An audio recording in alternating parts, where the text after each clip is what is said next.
Unfortunately, and I appreciate the gentleman's intent. I've never questioned this intent. I want to see this happen as well. But it also happens many times in this body. We believe money and a little bit of conversation has it. With that, I yield back. Fired. The gentleman from Virginia.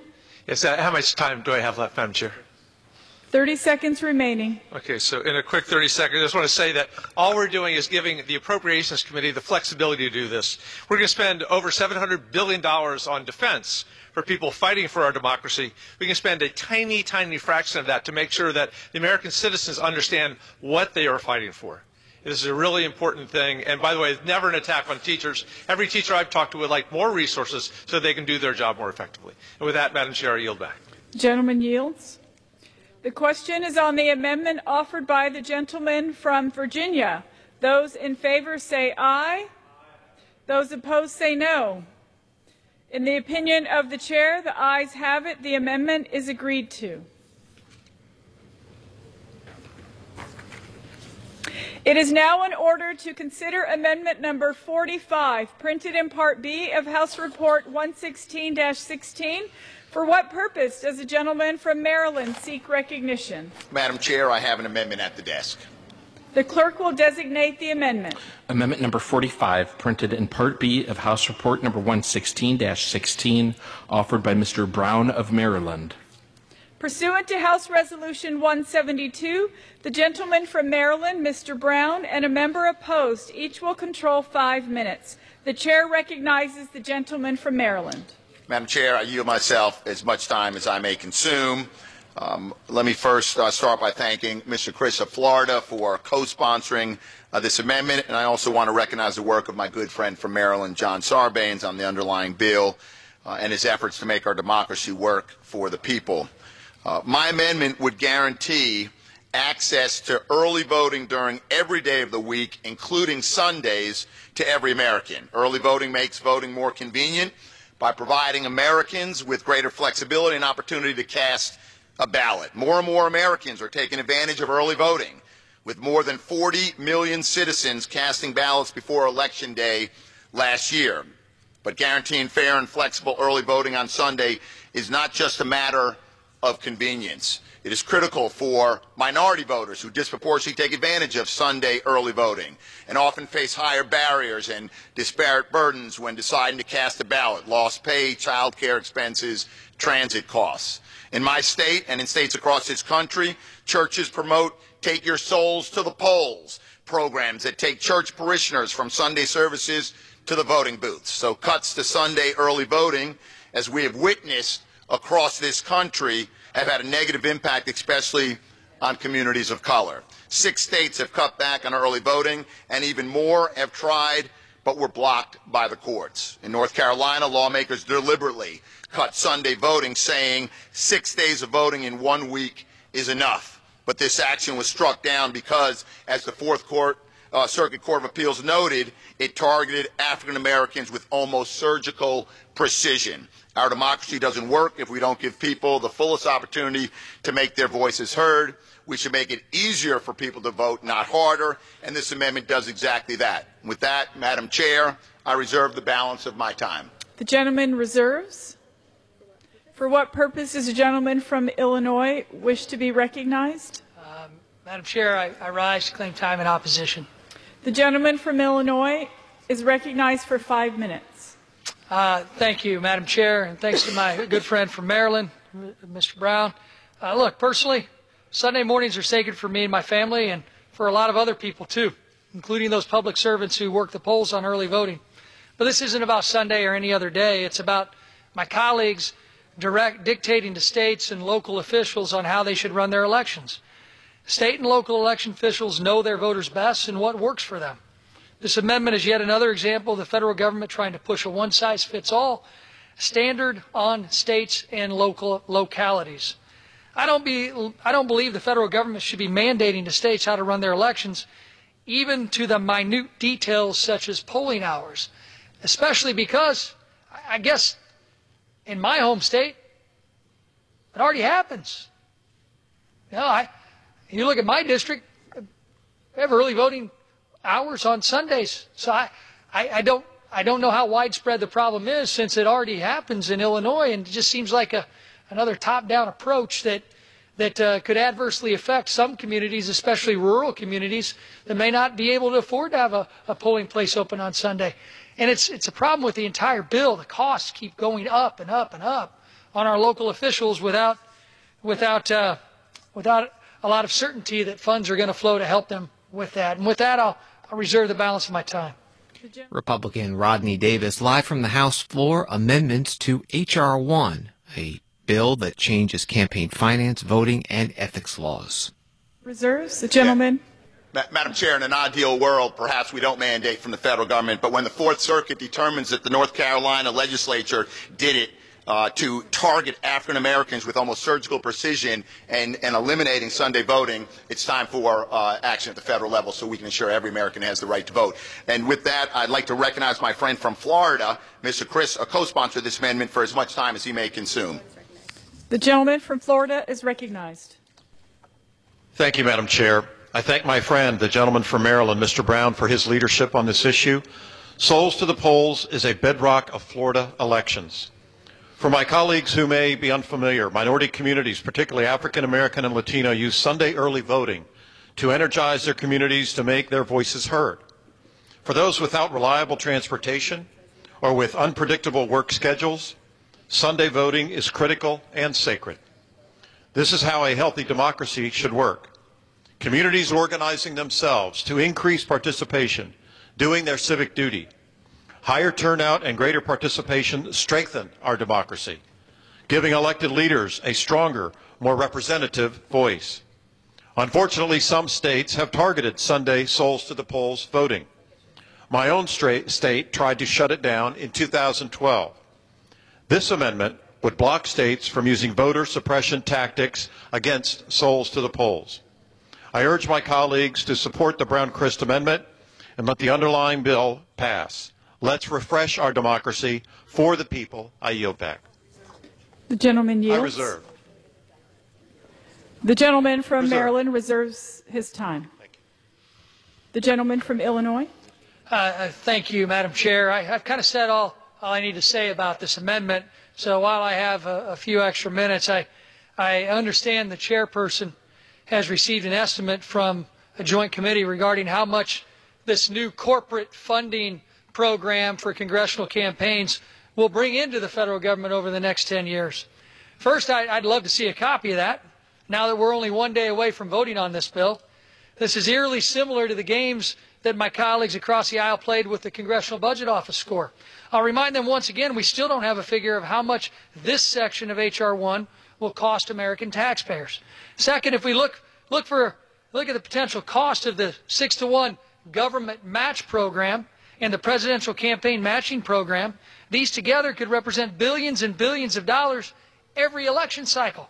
Now, what you'll hear from the other side is that they don't have the funds for these programs. The caps for these programs would uniformly be lowered. What that means is that either the programs will die or my counterparts across the aisle are going to turn to your taxpayer dollars to ask us to fulfill what they've claimed as absolutely necessary programs. What does this sound like to you? A well-thought-out public policy proposal or a shell game with American tax dollars? I'll reserve. The gentleman from Illinois reserves. The gentleman from Maryland. Madam Chair, I'd like to recognize the chairman of the House Administration Committee. The chair recognizes the gentlewoman from California. First, I'd like to thank Congressman Brown and Chris for an excellent amendment that improves the bill considerably. On the point just raised by the ranking member, the report given by the Joint Committee on Taxation was put into the record yesterday, and it is their estimate of how much will be raised, and their estimate that we will reduce the deficit by $83 million. We don't, we're waiting. The CBO is crunching numbers, which is hard to do because each amendment has to be crunched as we go along. But I will say this, during the markup in the House Administration Committee, we did outline the vessel for the Freedom from Influence Fund. We didn't have the jurisdiction to do the assessment on criminal wrongdoing by corporations and tax cheats, but we did create the Freedom from Influence Fund, and we did create the step down on the program if there's insufficient funding. So this is not a new thing. I think it is sound policy, and I yield back to the gentleman from Maryland with thanks. The gentleman's time has expired. The gentleman from Maryland's time has expired. Thank you, Madam Chair. The gentleman from Illinois. How much time do I have left, if I may inquire? The gentleman has 3 minutes. Madam Chair, this is another clear example of why this bill needs to be voted down or put back, preferably put back to committee. I am the ranking member of the House Administration Committee, and I stood across this floor from my colleagues who now use the excuse that, well, it was submitted into the record yesterday. There's been a lack of communication, a lack of bipartisan outreach from the Democratic side of the aisle, and this is another example of the Keystone Cop-ish behavior of the folks that have introduced now an upwards of 700-page bill that has not been marked up, has not been discussed, debated by 40% of the committees that have, by 9 other committees that have jurisdiction, over 40% of the bill. So when I hear the chairperson talk about jurisdictional issues as to why she couldn't discuss this with me in our markup process, I'm wondering why she couldn't turn and tap me on the shoulder since I was about 6 inches away and say, hey, we don't have jurisdiction, but here's what we estimate this is going to cost. It just goes to show that this is a shell game. This is a game that's going to cost taxpayers billions. This is a game that I and the American taxpayers are going to have to pay for, and it's offensive that we have zero communication. I have shown time and time again, we Republicans have offered and supported bipartisan, supported Democrat amendments. We have offered the olive branch of bipartisanship throughout this process to try and make this bill better, and we have been shut down by the Democrats every single time we have and every step of the way. This bill is not going to guarantee that every single American voter who is eligible to vote has their vote counted and has their vote protected. What this is going to guarantee is that this bill is going to be rammed through on a partisan roll call tomorrow. This bill is going to cost taxpayers billions, and we're not going to have the price tag because the Democrat majority, who is trying to enrich themselves in their own campaigns, the Democratic majority who is trying to keep themselves in a permanent majority, are going to obfuscate, put new programs and plans and charades and shell games in place that are going to end up costing taxpayers, put more corporate money into congressional campaigns, and in turn break the American taxpayers under the guise of election reforms. And Madam Chair, I know the House is not in order. The committee will be in order.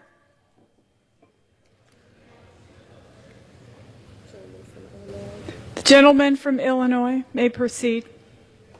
This process is not what the Democratic majority promised when they took over. This process has been riddled with a lack of bipartisanship, a lack of transparency, and special interests helping write this mammoth, now 700-page bill that's going to nationalize our election systems and put billions of dollars into the campaign coffers of congressmen and congresswomen throughout this nation. That's not what the taxpayers of this country want. That's not what we're demanding, and it is an affront, and I hope everybody votes no on this amendment and this bill. Republican Rodney Davis. The gentleman's time has expired. The question is on the amendment offered by the gentleman from Maryland. Those in favor say aye. Those opposed say no. In the opinion of the chair, the ayes have it. The amendment is agreed to.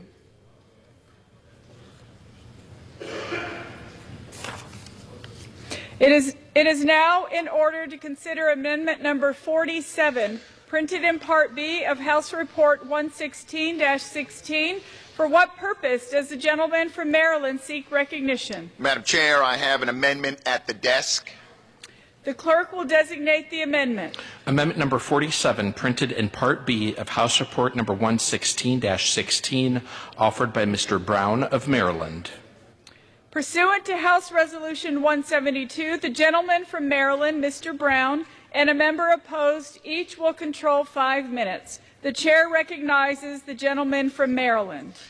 Madam Chair, I ask unanimous consent that my amendment be modified with the form I have placed at the desk. The clerk will report the modification. Modification offered by Mr. Brown of Maryland. The amendment is modified to read as follows.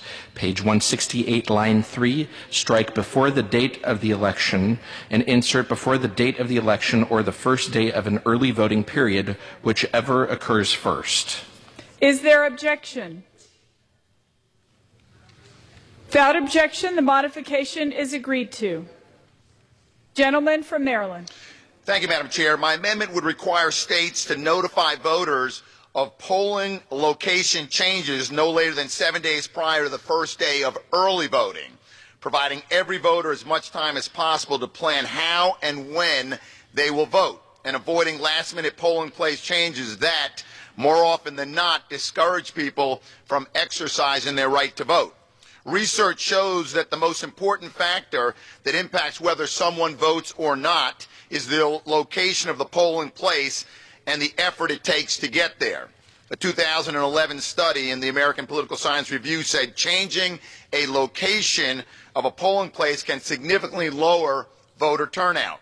Unfortunately, since 2008 and further accelerated in 2013, when the Supreme Court struck down key parts of the Voting Rights Act, nearly 15,000 polling places have been closed across the country. Many of them are located in southern black communities. Polling places have been used as political tools to shape the outcome of elections for generations, and it continues to happen today.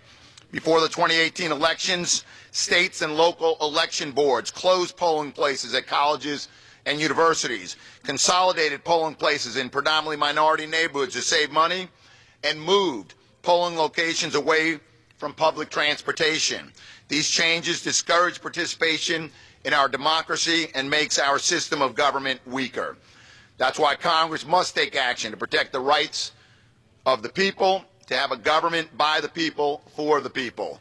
By providing sufficient notice, every voter can decide whether to cast a vote on Election Day or, as this bill provides, take advantage of early voting or no-excuse absentee voting.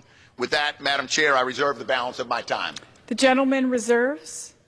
For what purpose does the gentleman from Illinois seek recognition? Madam Chair, I rise to claim time in opposition. The gentleman is recognized for 5 minutes. Thank you, Madam Chair. I'm proud to be a champion for open and fair elections and encouraging all American citizens to participate in their fundamental right to cast their vote. My challenge to this amendment is similar to my larger challenges to the underlying bill. What this amendment seeks to do is already a federal requirement and is updating its specific requirement. This is a great example of when the federal government steps into legislating something that is outside of their jurisdiction and are forced to update its own legislation. State and local election officials are charged with determining how to best administer fair elections and open elections for all of their citizens. This includes notifying them on their polling place and of any changes. Federally mandating details is unnecessary and really not the role of the federal government. And I'll reserve. Gentleman reserves. Yeah, too sadly, Madam Chair, in this country, there are far too many states and or local election officials that are not committed to fair and open elections. And as we've seen by decisions at courts at every level, rolling back actions by state legislatures to change polling sites, to take away early voting opportunities. There are some times in the history of this nation, and this is one of them when it comes to protecting voting rights, where it's a federal responsibility to do so. In an optimum world, in an optimum situation where we had truly free and fair and open elections, perhaps this amendment and perhaps even this legislation wouldn't be required. That is not the world we live in today, although it's an aspirational place to be. I reserve my time. Democrat Anthony Brown. The gentleman from Illinois. Well, again, thank my friend and colleague from the great state of Maryland for offering the amendment. Unfortunately, I have to be opposed to this amendment for the variety of reasons I mentioned. And I believe in the greatness of America. I believe we have a great system where other countries from throughout this globe only wish they could choose their own leaders like Americans get the opportunity to do so. We have a system of federalism. We have a system that I believe works best from the bottom up.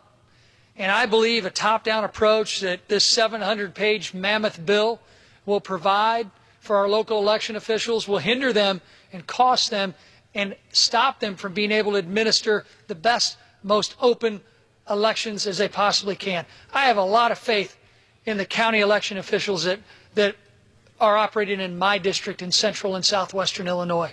I believe they run a very fair election process. I want to give them the tools and the flexibility to meet the needs of my constituents and our constituents, and the federal government doesn't need to be the voice to do so. Our local officials can do that better. And I'm ready to close, so I'll just reserve unless you're ready to close too, Mr. Brown. The gentleman reserves. The gentleman from Maryland. Madam Chair, I yield to the Chair of the House Administration Committee.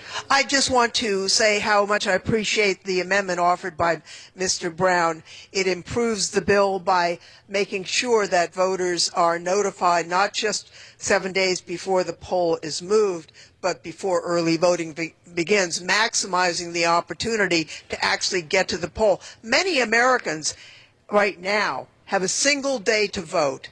And if you're a working person, you may not even have time off. You may not even be able to get to the polling place. That's what H.R. 1 is all about. And just getting to the federalism issue, Article 1, Section 4 explicitly gives Congress may at any time by law make or alter regulations about federal elections. That's what we're doing here. We need to do more, because there are jurisdictions in our country that are specifically trying to prevent people from voting based on race. That's why we've got the Voting Rights Act is going to be coming later. We're compiling the evidentiary record for the Voting Rights Act right now. But this bill just relates to federal elections, which we have jurisdiction to do. We need to make sure that the efforts to keep people from exercising their right to vote in federal elections is defeated. That's what H.R. 1 is about. That's what Mr. Brown's amendment is about. And I'm grateful to him for offering it, and I yield back my time to him. Democrat Zoe Lofgren, live from the House floor. Thank you, Madam Chair. I reserve. The gentleman reserves. The gentleman from Illinois. I'm ready to close. You ready to close? If you want to yield back. I'll yield back. The gentleman from Illinois yields back. The gentleman from Maryland. Madam Chair, I'll close by just encouraging all my colleagues to support this amendment, and with that, I yield back the balance of my time. The gentleman yields. The question is on the amendment as modified offered by the gentleman from Maryland. Those in favor say aye. Those opposed say no. In the opinion of the chair, the ayes have it. The amendment as modified is agreed to.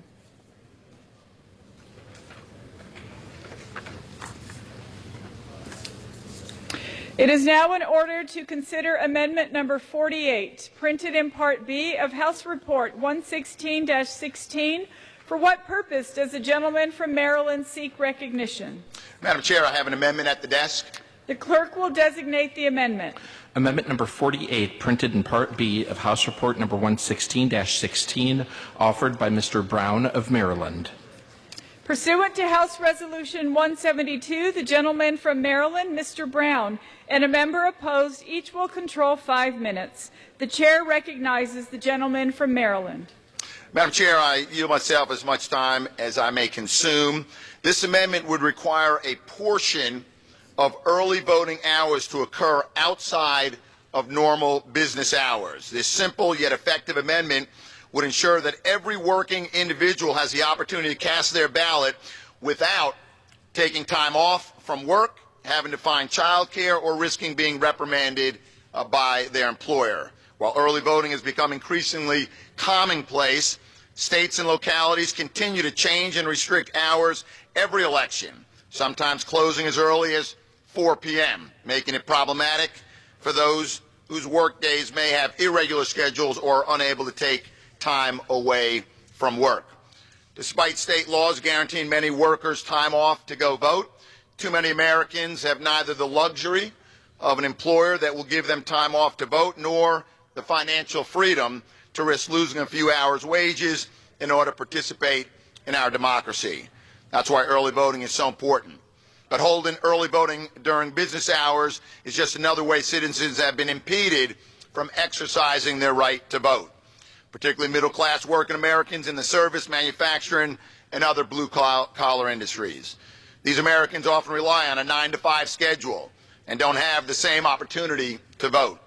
To ensure everyone's voice can be heard and early voting is convenient for every American, locations should remain open well after the traditional close of business. With that, Madam Chair, I reserve the balance of my time. The gentleman reserves. For what purpose does the gentleman from Illinois seek recognition? I rise to claim time in opposition. The chair recognizes the gentleman from Illinois for 5 minutes. Republican Rodney Davis. Madam Chair, I've said the same thing about previous amendments. I think this is an overreach issue. I don't think the federal government should be involved in the minute details of early voting hours. States aren't asking us to set our hours here in Congress. We shouldn't, as a federal government, ask our state and local election officials who know better how to run free, fair, and a lot less costly election processes. You know, we've got a problem in this country, Madam Chair, with a shortage of election day workers. We've got a problem with poll workers. In my home state of Illinois, every other year is a holiday. It hasn't helped us get more election workers, hasn't helped us get more poll watchers. What it's done is it's created a holiday and a day off where many people can come vote, or they can enjoy the already open early voting process that states like mine have in place, and the opportunities to cast their vote in a wide variety of ways. This is another example of the federal top-down approach that obviously shows there's a distinct difference between my Democrat colleagues and me, and all of us on this side of the aisle. We believe in a bottom-up approach of governing. They believe in a top-down approach. The bottom-up approach, I believe, leads to more efficiencies, leads to fairer and better and freer elections. And the top-down approach is nothing but costly to the taxpayers and unfunded mandates. And one thing that really frustrates me is if you're going to impose federal mandates, you cannot leave states open to the potential liability because the mandate is so broad. And that's exactly what this bill does. It's exactly why I'm opposed to this amendment. And I'm ready to close. I'll reserve. The gentleman from Illinois reserves. The gentleman from Maryland. Thank you, Madam Chair. Keeping the same terminology of bottom up and top down, I think the founders contemplated both, that when it comes to federal elections, it would be both a bottom up and a top down. As my friend from Illinois was reminded during the last debate, Article 1, Section 4, and I'll read it in its entirety. The times, places, and manner of holding elections for senators and representatives shall be prescribed in each state by the legislature thereof. That sounds like bottom up to me. But the Congress may at any time by law make or alter such regulations except as to the places of choosing senators. I think that's what you would refer to as a top down, contemplated by the founders, implemented and embraced here in H.R. 1. Why? So that we can protect, expand, promote, defend the right for every single American to vote, and to make sure it's as convenient and accessible to every American, regardless of race, color, creed, gender, sexual orientation, or gender identity. I reserve. The gentleman reserves. I'll reserve. The gentleman from Illinois. Reserve. The gentleman from Illinois reserves. You want some time? The gentleman from Maryland. With that, no, you want to close? I'll reserve. With that, Madam Chair, I encourage my colleagues to support this amendment, and I yield back the balance of my time. Gentleman yields. The gentleman from Illinois. Well, thank you, Madam Chair, and thanks again to my colleague from Maryland. Like some of the legislation we pass here, it has to go through the rulemaking process later. That's no different than our forefathers and our founders of the Constitution. If you read Alexander Hamilton, he responds to the concerns that the power of the national government to determine the time, places, and manner of elections of the representatives of the House might actually at that time result in the elevation of the wealthy over the mass of citizens. The fear seems to have been that the national government may conspire to hold elections in only parts of the states populated by the wealthy. That would presumably prevent lower-income citizens from voting. Hamilton rejected that fear on several grounds, including the fact that such places do not exist that are rich and scattered throughout the states. Hamilton argued that every member of this country should have the right to vote. But the federal overreach should not be something we are actually encouraging right now. Let's look at what our forefathers actually said about the provisions of the Constitution, just not using them to put forth a political agenda. And with that, I'm urging a no vote on this amendment, and I'll yield back. The gentleman from Illinois yields back. The question is on the amendment offered by the gentleman from Maryland. Those in favor say aye. Those opposed say no. In the opinion of the chair, the ayes have it. The amendment is agreed to. Live coverage from the House floor, continuing debate and votes on amendments to H.R. 1, changing campaign finance, voting, and ethics laws. A quick scheduling update that an anti-Semitism resolution that was expected on the House floor this afternoon has now been postponed until further notice. This is C-SPAN Radio. It is now in order to consider amendment number 49, printed in Part B of House Report 116-16. For what purpose does the gentleman from Maryland seek recognition? Madam Chair, I have an amendment at the desk. The clerk will designate the amendment. Amendment number 49, printed in Part B of House Report number 116-16, offered by Mr. Brown of Maryland. Pursuant to House Resolution 172, the gentleman from Maryland, Mr. Brown, and a member opposed, each will control 5 minutes. The chair recognizes the gentleman from Maryland. Madam Chair, I yield myself as much time as I may consume.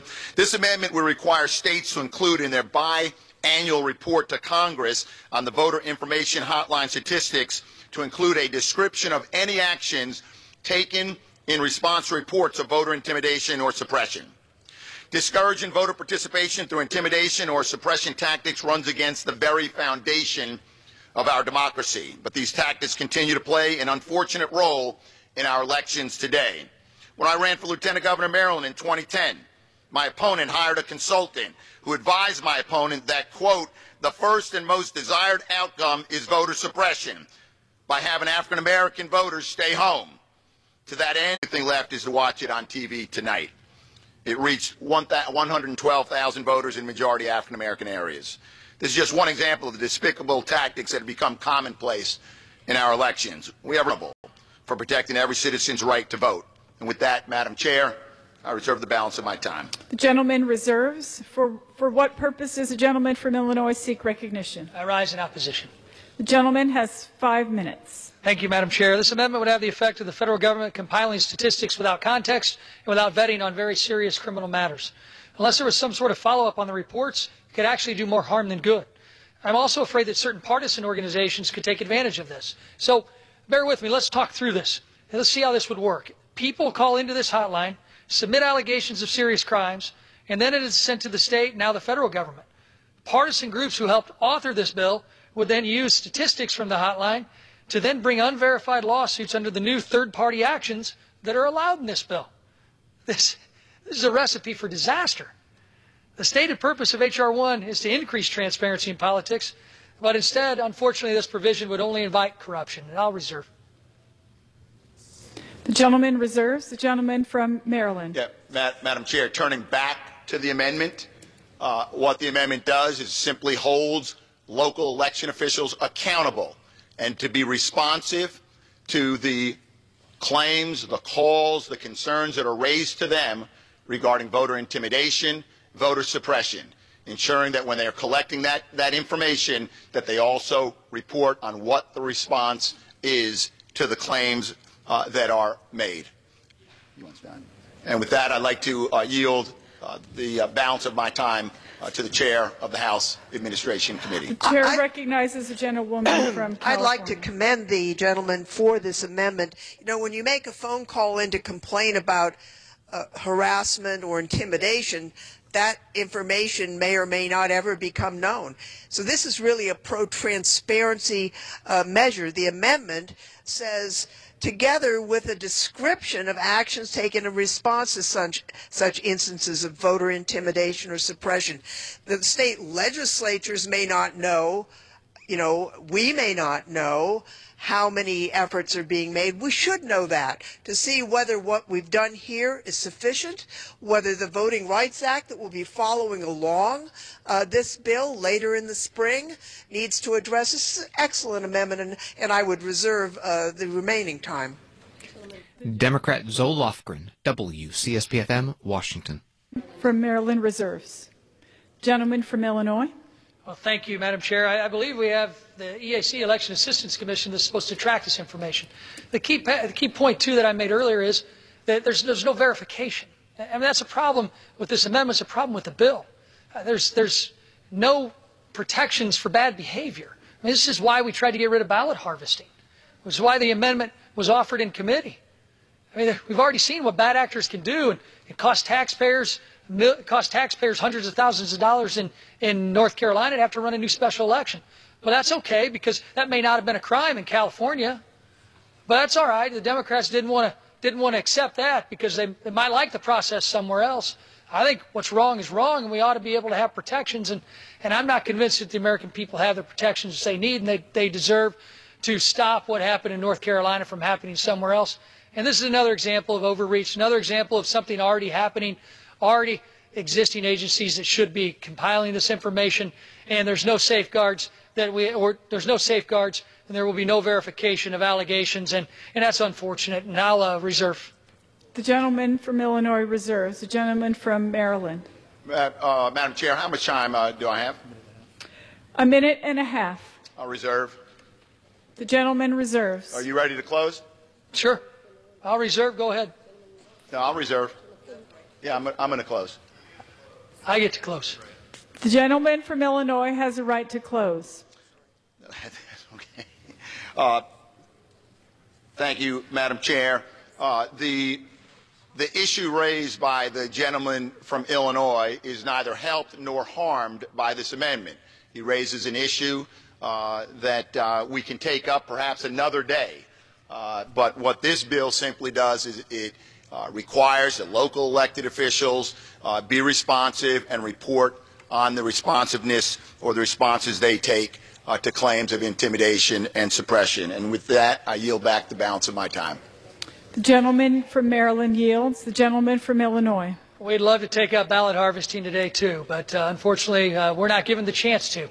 The Democrats voted it down, and the only markup that we had, the smallest committee in Congress, 5 hours last week, 40% of the bill not going through regular order, not going through the committee process. This is not a process that's been open. It's not a process that's been transparent. It's not a process that's been bipartisan. Clearly, we've accepted many Democrat amendments on our side. Not one single Republican amendment has been accepted by the Democrat side. With that, I'll urge a no vote on this amendment, and I'll yield back. The gentleman from Illinois yields. The question is on the amendment offered by the gentleman from Maryland. Those in favor say aye. Those opposed say no. In the opinion of the chair, the ayes have it. The amendment is agreed to.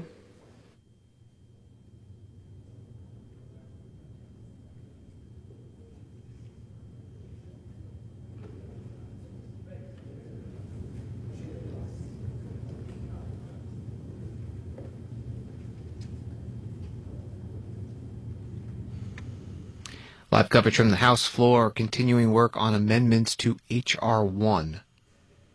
For what purpose does the gentlewoman from California seek recognition? I move that we rise. The question is on the motion that the committee rise. All those in favor say aye. All those opposed say no. The ayes have it. The motion is adopted. Accordingly, the committee rises.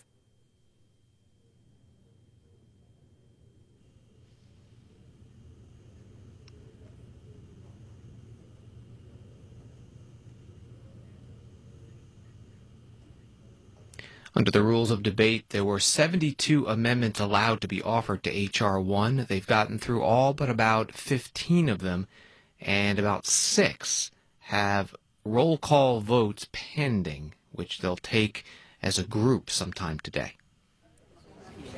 Mr. Speaker, the committee... Madam Chair, Mr. Speaker, the Committee of the Whole House on the State of the Union, having had under consideration H.R. 1, directs me to report that it has come to no resolution thereon. The Chair of the Committee of the Whole House on the State of the Union reports that the committee has had under consideration H.R. 1 and has come to no resolution thereon. We'll read this statement here. Pursuant to Clause 8 of Rule 20, the Chair will postpone further proceedings today on motions to suspend the rules on which a recorded vote or the yeas and nays are ordered, or votes objected to under Clause 6 of Rule 20. The House will resume proceedings on postponed questions at a later time. Congressman G.K. Butterfield in the Speaker's chair.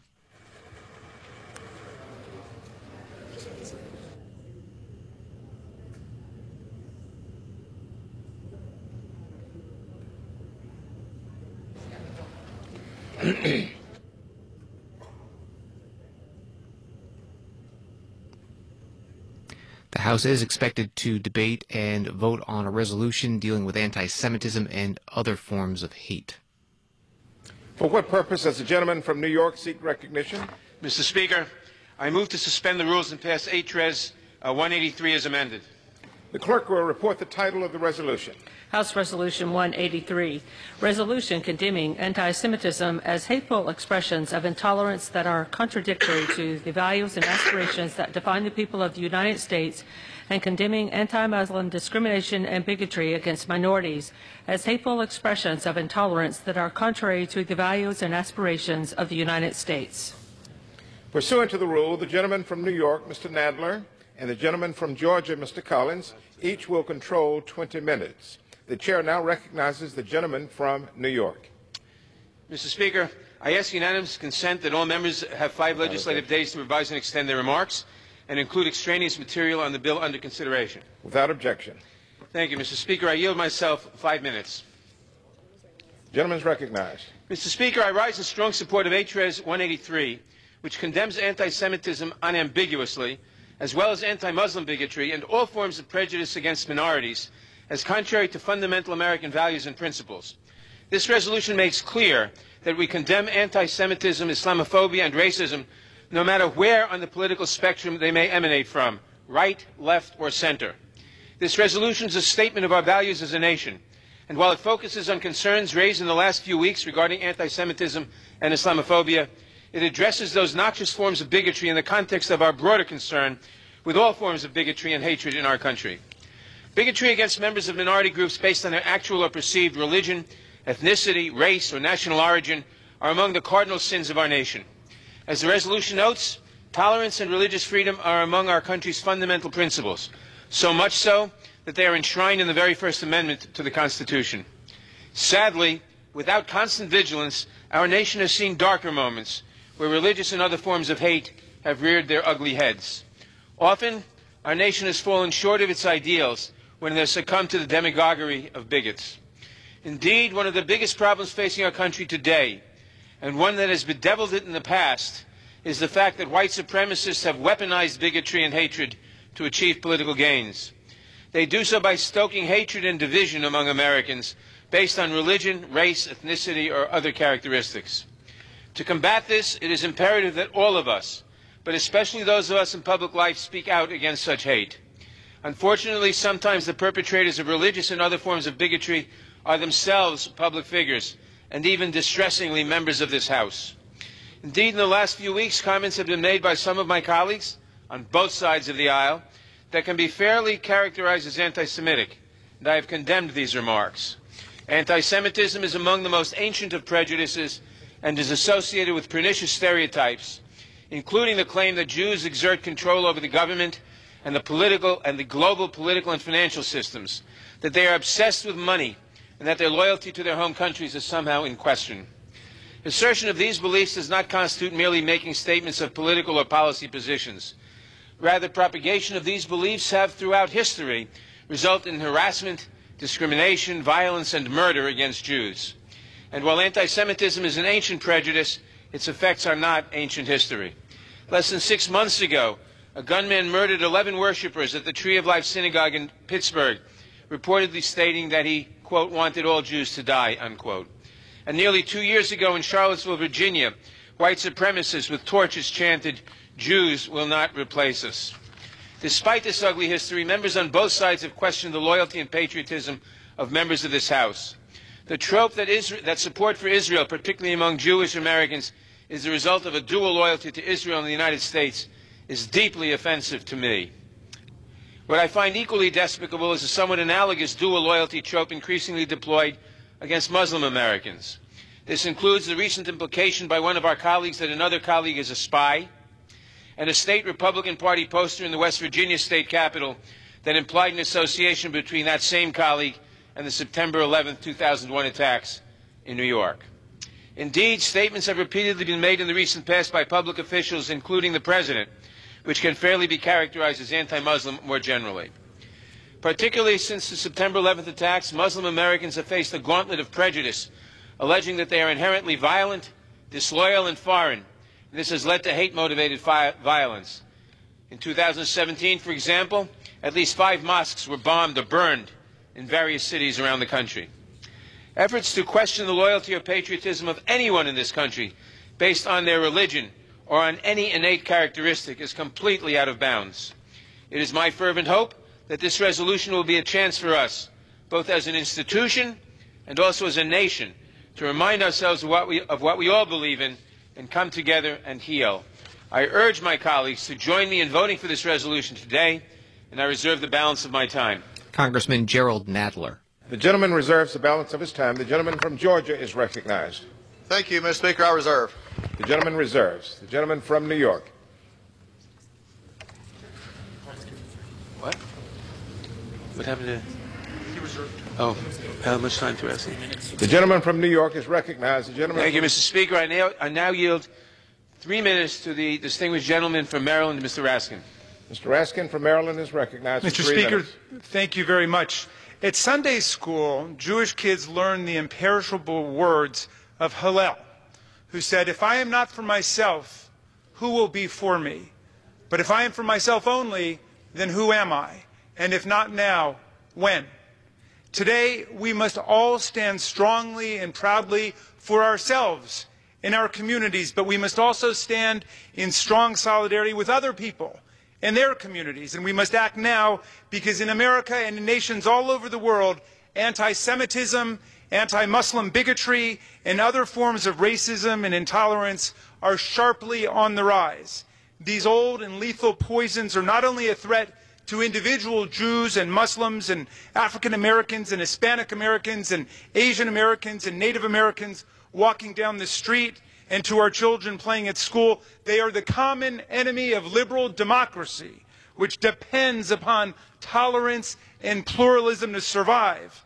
As the world's oldest liberal democracy in a thriving multiracial and multicultural society, America must reject the myths and stereotypes and libels and tropes that make up these ancient hatreds. Anti-Semitism and racism are the gateway to destruction for everything that we believe in as a society. They are a threat to the values of our constitutional creed: pluralism, intolerance, religious freedom, and freedom of association, equal protection for all citizens. Let us stand up today for our most hard-won American ideals, and let us vote for this resolution condemning racism and anti-Muslim bigotry and other forms of racism and intolerance. I yield back to the gentleman from New York. Does the gentleman from New York reserve? I reserve. The gentleman from Georgia. Thank you, Mr. Speaker. Republican Doug Collins. I don't know where to begin. I really don't. As members of Congress, duly elected by constituencies to serve in this body, who come here with the hope and the thought that we exchange ideas and come to this body to actually participate, and for the second time in 8 weeks, I am here with my friend from New York debating a resolution that all of us should have learned in kindergarten. Be nice. Don't hate. This resolution doesn't need to be 7 pages. It's just wordy. I agree with it. We don't need to hate. It don't matter where it comes from. But it's just what bothers me the most, Mr. Speaker, is what I'm finding right here. Just the other day in this floor, we celebrated the institution of this body with the Dean of the House. And we spoke of Mr. Dingell, we spoke of Don Young, and we spoke about this institution of this House. What is becoming more and more concerning for me about this process, and what breaks my heart as much as anti-Semitic thought, anti-Muslim thought, anti-anybody thought, is that we have broken down in this House. Last week we brought to the floor in which a bill in which was supposed to be about firearms, which my friends across the aisle were mistakenly didn't understand the penalty associated with the bill. Yesterday, I was just on the floor of this House talking about a bill that really, because they rushed it through committee, came to the floor of this House, in which if you keep a 4-year-old from voting, you're a criminal. This is what happens when we rush. And this week, the entire week, almost, has been taken up by sentiments of a member that were anti-Semitic. Repeating, as Rahm Emanuel said, some of the ugliest stereotypes that we've had. But goes back to, again, my concern here. At 3:20 this afternoon, I was handed, or at least was printed, one of the resolutions. I have 3 more of this resolution that has taken all week. How long does it take to figure out just don't hate? How many times, how many pages does it take to cite ill and evil? Evil is evil. My heart breaks, Mr. Speaker. My heart breaks for this institution. When we say that we see something that is anti-Semitic, but we say, well, they may not have known it was. It's anti-Semitic. It's anti-Muslim. It's whatever you want to call it. It's just wrong. My heart breaks. And then I find out that we changed it now lately is to add other groups in here who undoubtedly saw they wasn't a part of the groups. So we added in new groups to the list. I guess since we're at it, why didn't we add Mormons? Why didn't we add Jehovah's Witnesses? They've been attacked. Mormons have many times been accused of dual allegiance. Ask a former presidential candidate.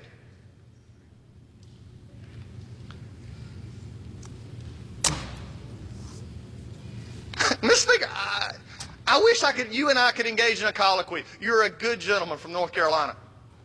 Explain this to me. Why it took a whole week to figure out to say, hate is hate. You don't need 7 pages. We need people to understand that words have consequences, that being a member of Congress matters. That being a member of Congress says that when you say stuff, we can debate civilly. My friend from New York and Maryland, we disagree on most anything. We could probably disagree about the color of, or how many clouds are in the sky, about policy. But it is not a disagreement that hate is hate. And we shouldn't overlook it and try and lump it with everything else and give moral equivalency.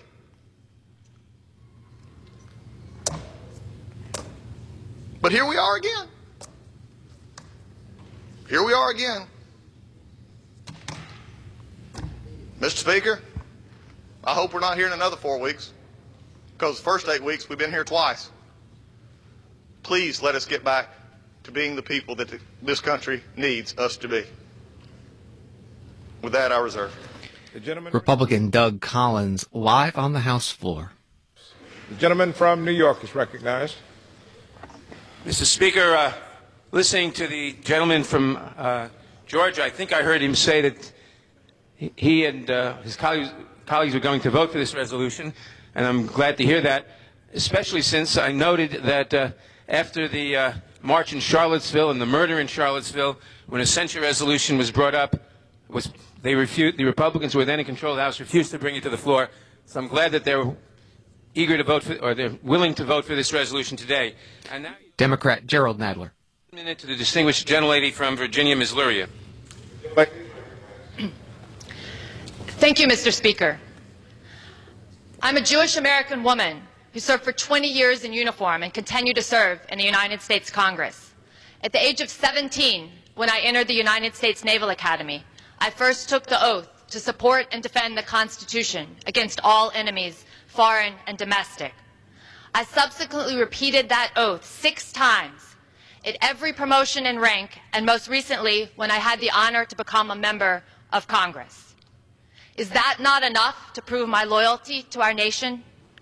I deployed 6 times, serving in 6 ships in the Middle East and Western Pacific, working under challenging conditions while operating complex weapon systems, overseeing nuclear reactors, driving ships, and ultimately commanding a combat-ready unit of 400 sailors. Is that not enough to prove my loyalty to our nation? In the first 3 years my husband and I were married, we spent almost 2 years apart so that we could both serve at sea and deploy 3 times. Is that not enough to prove my loyalty to our nation? Am I to look back on my military career and the sacrifices it meant for my family and remain silent in the face of people? I have 30 more seconds. Does the gentleman reserve? I yield the gentlelady another 30 seconds. The gentlelady is yielded an additional 30 seconds. Thank you. And remain silent in the face of people questioning my loyalty to our country. I believe that I speak clearly for all fellow Jewish veterans that this echoes of language that has been used to marginalize and persecute the Jewish people for centuries. The recent accusations of dual loyalty call into question the equal footing of Jewish members in elected office and, by extension, all Jews living in America. I'm proud to vote on this resolution in condemnation of this rhetoric. I yield my time. The gentlelady yields back. The gentleman from Georgia is recognized. Thank you, Mr. Speaker. And I would remind, I don't think my friend from New York would question my belief that what happened at Charlottesville or anywhere else was bad. I don't think he really meant that, Mr. Speaker, because I do believe it is bad, and I think what is bad is having to write this thing 7 days and having to figure this out. With that, I yield 3 minutes to the gentleman from New York, Mr. Zeldin. The gentleman from New York is recognized. Well, thank you, Mr. Speaker. Let's all be honest with each other. We are here today, right now, because of anti-Semitic rhetoric from one member of this chamber said again and again and again. We would not be on this floor right now otherwise to discuss this topic.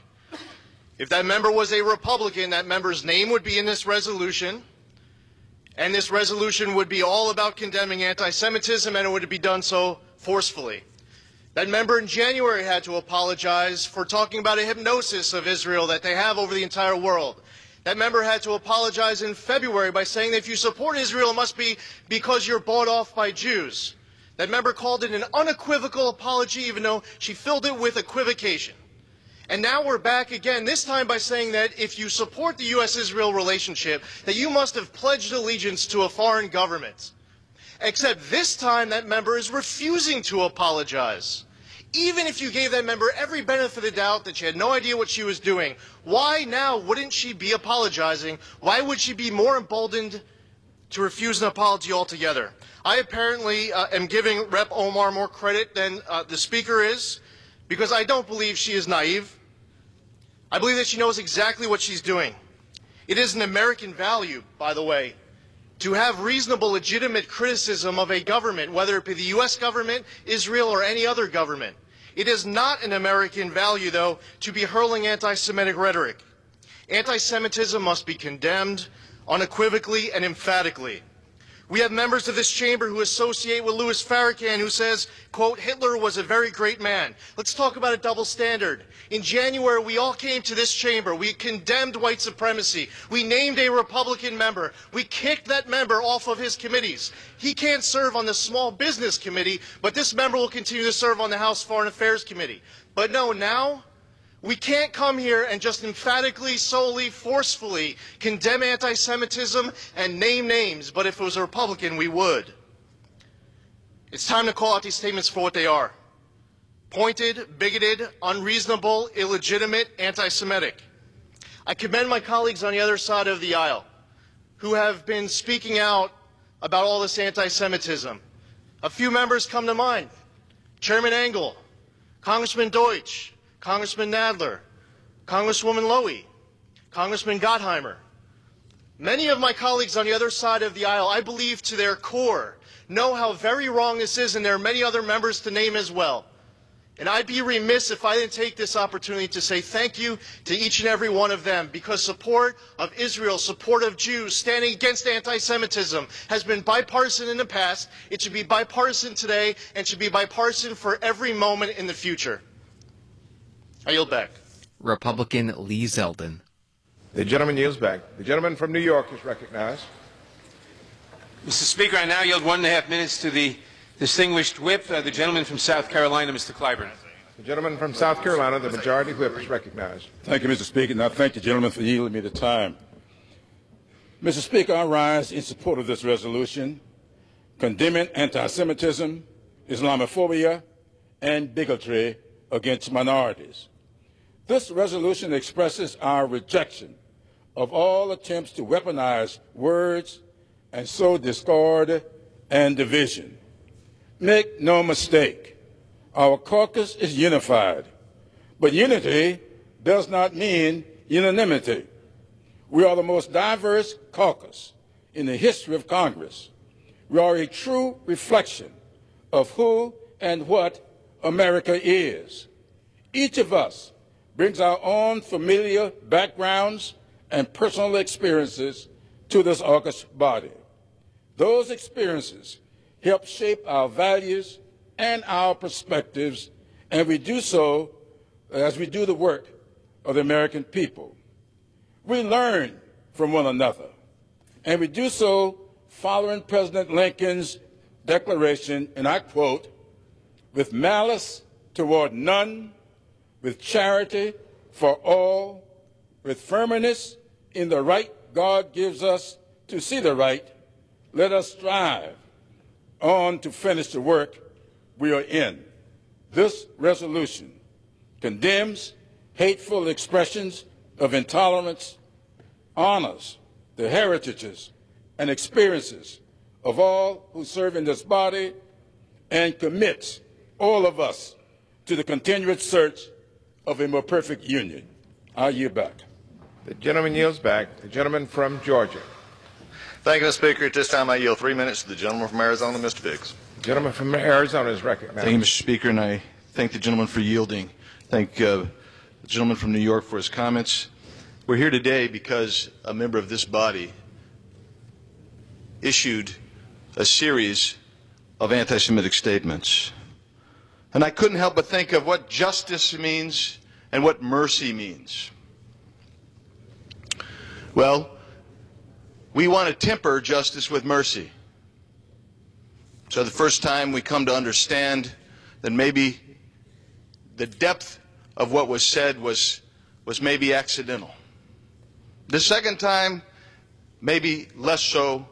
And certainly the third time, we now have a pattern. And we begin to wonder how we extend mercy when justice cries out against one who is anti-Semitic.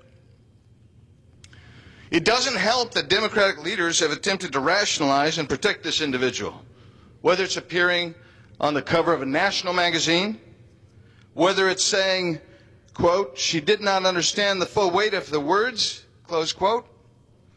One wonders what more needs to be done to try to eradicate anti-Semitism from this body. Some have said that to specifically condemn these statements and to remove her from her committee assignments would stifle legitimate criticism of Israel. But the problem with that argument is this: the comments made were not directed at Israel, were not directed to policy, were not directed towards the American-Israel relationship. They were instead directed to Americans with the allegation that they have a dual loyalty, which is an ancient anti-Semitic cliche that has been used to target the Jewish community throughout history. How about this in the future? If a member of Congress desires to criticize Israel or criticize American policy towards Israel, maybe they can do so without resorting to an anti-Semitic rhetoric that is inflammatory, unnecessary, and frankly, it's hateful. So we stand here today and we look at a resolution condemning hatred of any kind. Who can disagree with that? I don't. I don't disagree with that. But what I will say is, you cannot temper justice any longer with mercy, with rationalization. Sooner or later, you have to face what the awful truth is. And if someone is going to persist in making anti-Semitic hateful statements, to bury that is inexcusable. With that, I yield. The gentleman yields back. Gentleman reserves. The gentleman from New York, Mr. Nadler, is recognized. Where is he? Oh. Mr. Speaker, I now yield the distinguished Majority Leader, the gentleman from Maryland, Mr. Hoyer, 1 minute. The gentleman from Maryland, the Majority Leader, is recognized. Let me suggest at the outset that no party be too self-righteous on the issue of supporting prejudice and bigotry too often.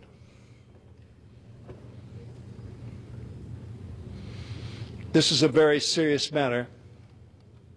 It is important to call out anti-Semitism in a way that is unmistakable and unambiguous.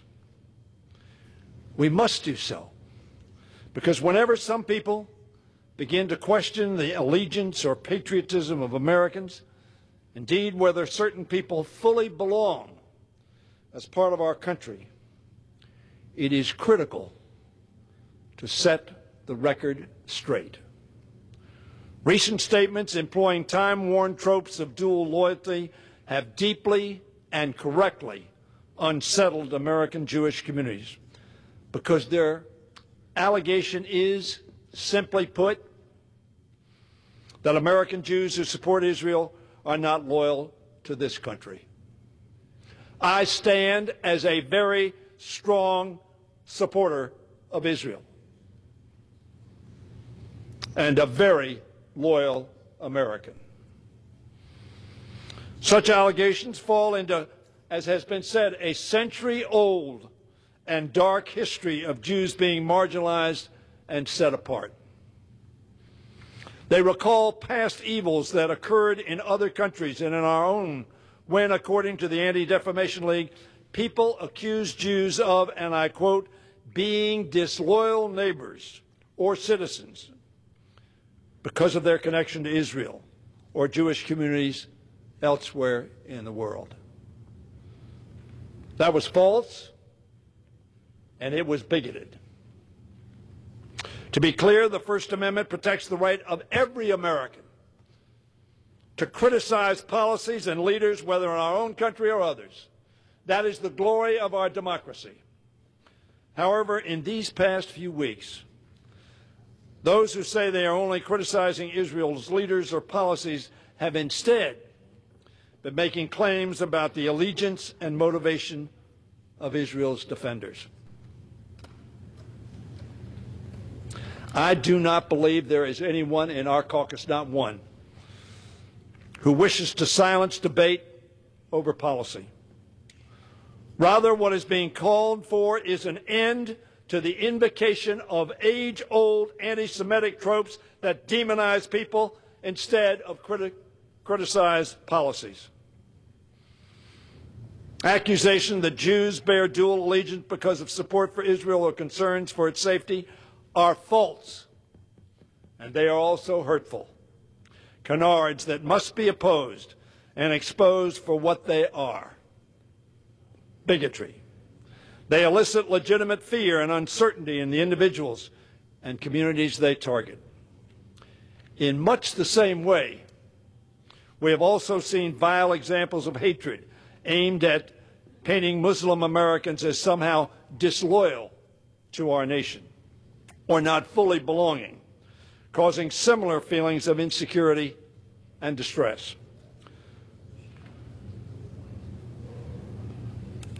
No Muslims can come to our country. Those feelings cannot be discounted either. One of our own colleagues was the target of an Islamophobic attack, impugning a member of this House. That ought to be unacceptable to all of us. We have seen this same form of exclusion, hatred in recent years whenever acts of bigotry have been directed against African Americans. And when Latino and Latina citizens have been yelled at to go back to their countries. This is their country. This phenomenon is also a reminder of the horrific internment of Japanese Americans during the Second World War.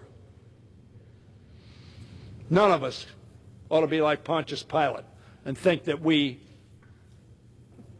have not fallen short of the principles enunciated in our Declaration.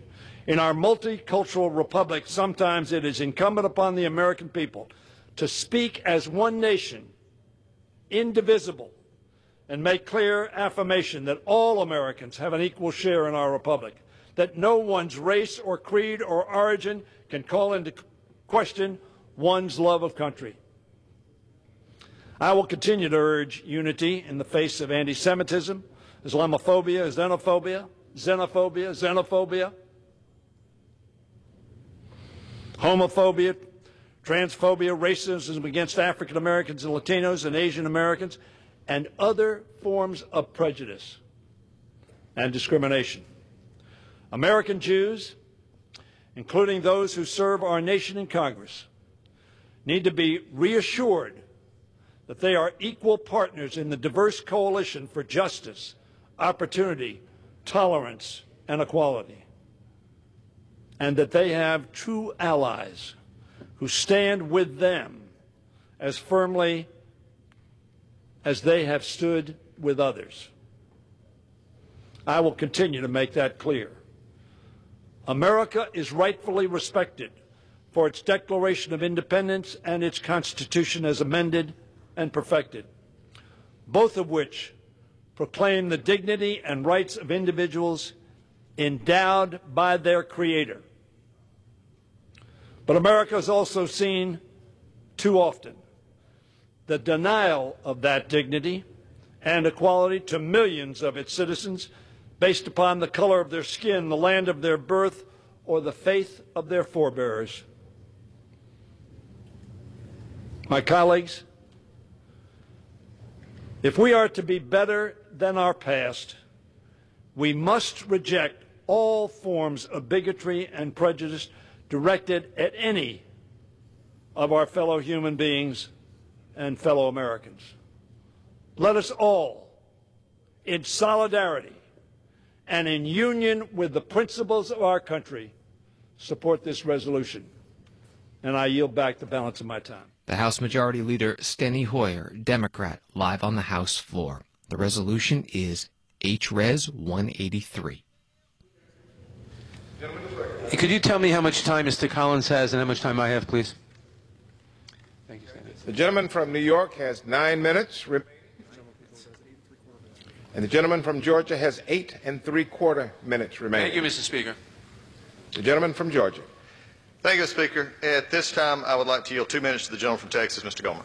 Gentleman from Texas is recognized. Thank you, Speaker. According to Proverbs, something that people who are practicing Jews and Christians believe, says there are 7 things that are detestable to the Lord. One is haughty eyes, another lying tongue, another hands that shed innocent blood, a heart that devises wicked schemes, feet that are quick to rush into evil, a false witness who pours out lies, and a person who stirs up conflict within the community. It goes so far as to say these are things the Lord hates. So the word hate is not wrong in the Jewish and Christian tradition, but anything beyond this is wrong. And yes, there have been persecution of Christians, there have been persecution of Muslims, but anybody who has persecuted a people in the name of Christianity was not acting as a Christian. That is not part of the faith. But what makes this so dangerous, and the reason I will vote against this resolution, is because we came here because of an anti-Semitic remark. and we came here to condemn anti-Semitism. But this resolution, as changed up over the last hour, now condemns just about everything. And the reason that is so dangerous is that anti-Semitism, hatred for the children of Israel, is a very special kind of hatred that should never be watered down. There has never been a persecution of a people like the Jewish people from 1933 to 1945, over 6 million killed. And it started with little things, hateful remarks made about the children of Israel that grew and grew. And as if it was okay because it was made by somebody who had a grudge, it was let go, and it built until it led to the death of 6 million Jews. And we have to say, no, we will not let it go on. And that's why I'll vote against it. It's watered down the sentiment. Gentleman's time has expired. Republican Louis Gohmert. There's the gentleman from New York. Mr. Speaker, I now yield 1 minute to the distinguished gentlelady from California, Ms. Bass. The gentlelady from California is recognized. Thank you, Mr. Speaker. The Congressional Black Caucus condemns all forms of white supremacy, anti-Semitism, and Islamophobia in the strongest terms possible. This could have been an issue that sowed further division among the country, but instead has united everyone around our shared values, condemning all forms of bigotry and hatred. The Black Caucus stands firmly against all expressions of hate and is concerned by the recent uptick in hateful rhetoric and crimes targeting minority communities. For example, a white nationalist murdered 9 African-American worshipers at Emmanuel AME Church in Charleston, South Carolina on the evening of June 15th, 2015, in hopes of igniting a nationwide race war. Or the perpetrator of the deadliest attack on Jewish people in the United States history at the Tree of Life Synagogue building in Pittsburgh that killed 11 worshipers. It is unfortunate that the President of the United States has shown a complete lack of leadership on these issues and has in fact fanned the flames. As chair of the Congressional Black Caucus, the CBC remains committed to building a more perfect union by engaging in constructive dialogue that affirms America as a nation welcoming to all. Thank you, Mr. Speaker.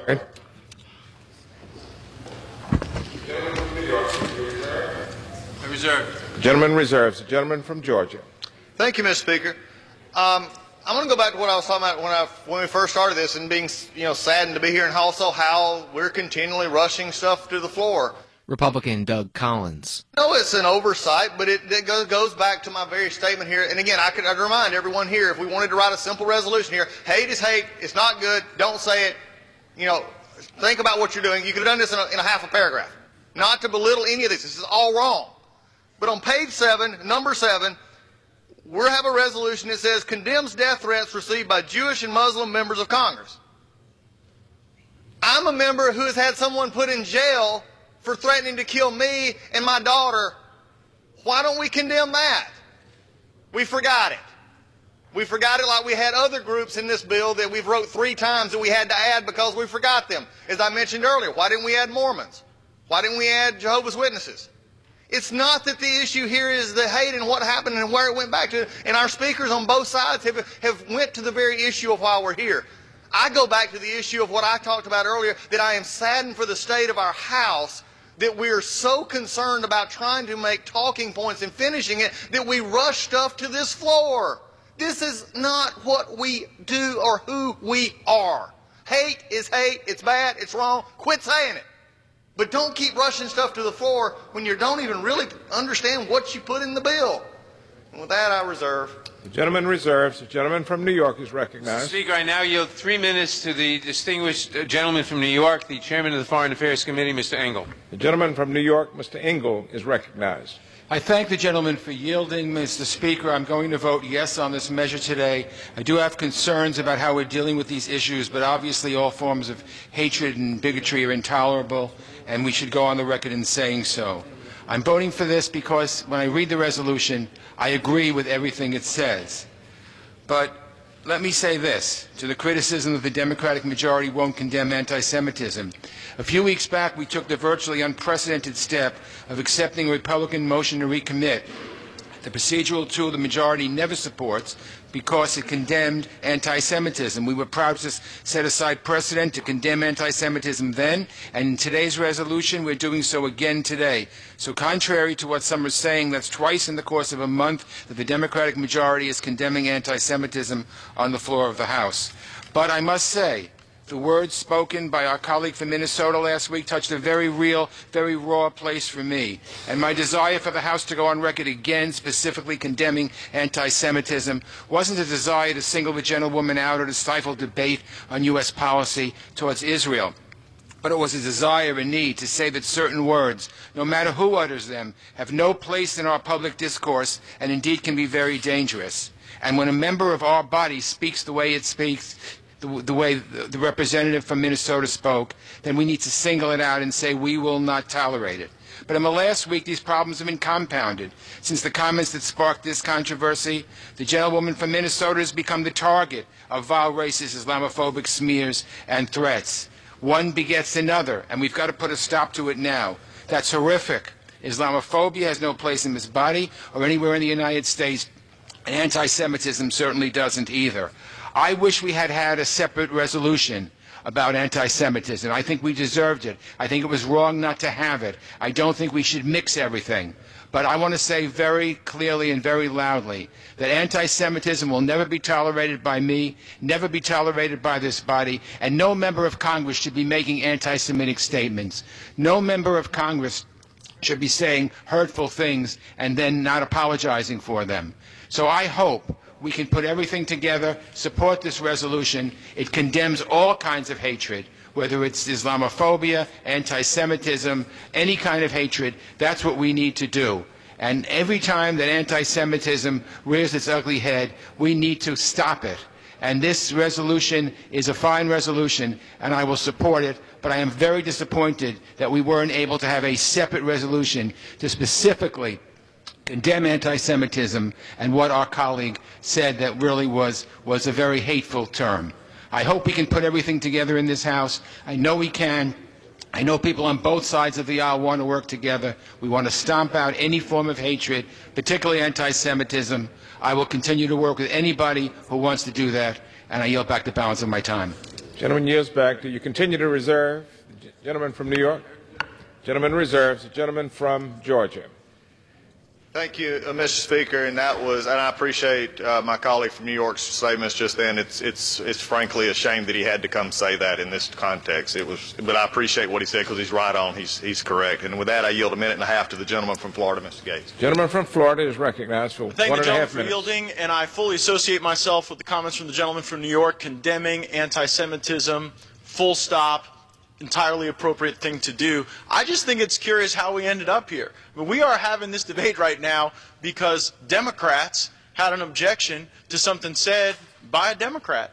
And so they launch off on this drafting project, and then lo and behold, I hear all the remarks on the floor, and a lot of the substance in the resolution is about President Trump and criticizing him and trying to open wounds. And so this is unfortunately becoming the new mantra of the left in the Congress. When they've got a problem that they can't solve, it must be President Trump's fault. It's a lot of the sentiment that we see echoed out of the Judiciary Committee, where there is no Russian collusion. The Mueller report is about to drop. Democrats know it is not going to allege Russian collusion, and so they have to launch an 81-pronged investigation to harass our president. They can't get their own house in order, so everything's got to be the fault of a president who is creating more economic opportunity, reducing unemployment, ending wars, and doing a heck of a job for the country. I thank the gentleman from Georgia, and I yield back. Live from the House floor on C-SPAN Radio, debating House Resolution 183. Gentleman reserves. The gentleman from New York. Mr. Nadler.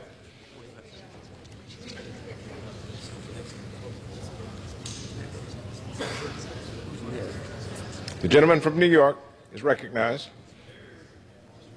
I reserve. The gentleman reserves. The gentleman from Georgia. I reserve. The gentleman reserves. The gentleman from New York.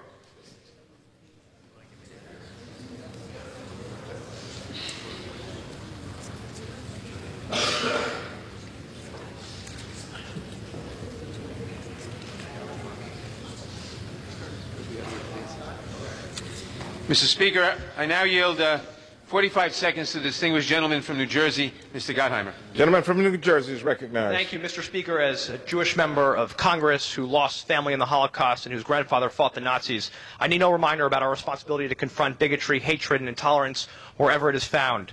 No matter how hard one tries, the allegation of dual loyalty simply does not constitute a legitimate opinion about foreign policy. It's a slur against Jews, it's indefensible, and it's deserving of the condemnation by everyone, every time. More than anything, it's offensive to question my loyalty or anyone's loyalty to the United States of America here, simply because I'm Jewish. The same way it was appalling to question President John Kennedy's loyalty to the United States because he was Catholic. I'm glad that Congress is voicing its opposition to anti-Semitism and made it clear that dual loyalty smear is unacceptable. Unfortunately, it was also clear from the discussions this week and the ultimate resolution that treating anti-Semitism is being treated differently than other forms of bigotry and hatred. There shouldn't be an asterisk next to anti-Semitism, and I'll continue to fight it. Time has expired. Thank you. How much time do I have, Mr. Collins, have? The gentleman from New York has 4 1/4 minutes. How much time do I have? The gentleman from Georgia has 4 minutes remaining. I reserve. The gentleman reserves. The gentleman from New York, Mr. Nadler.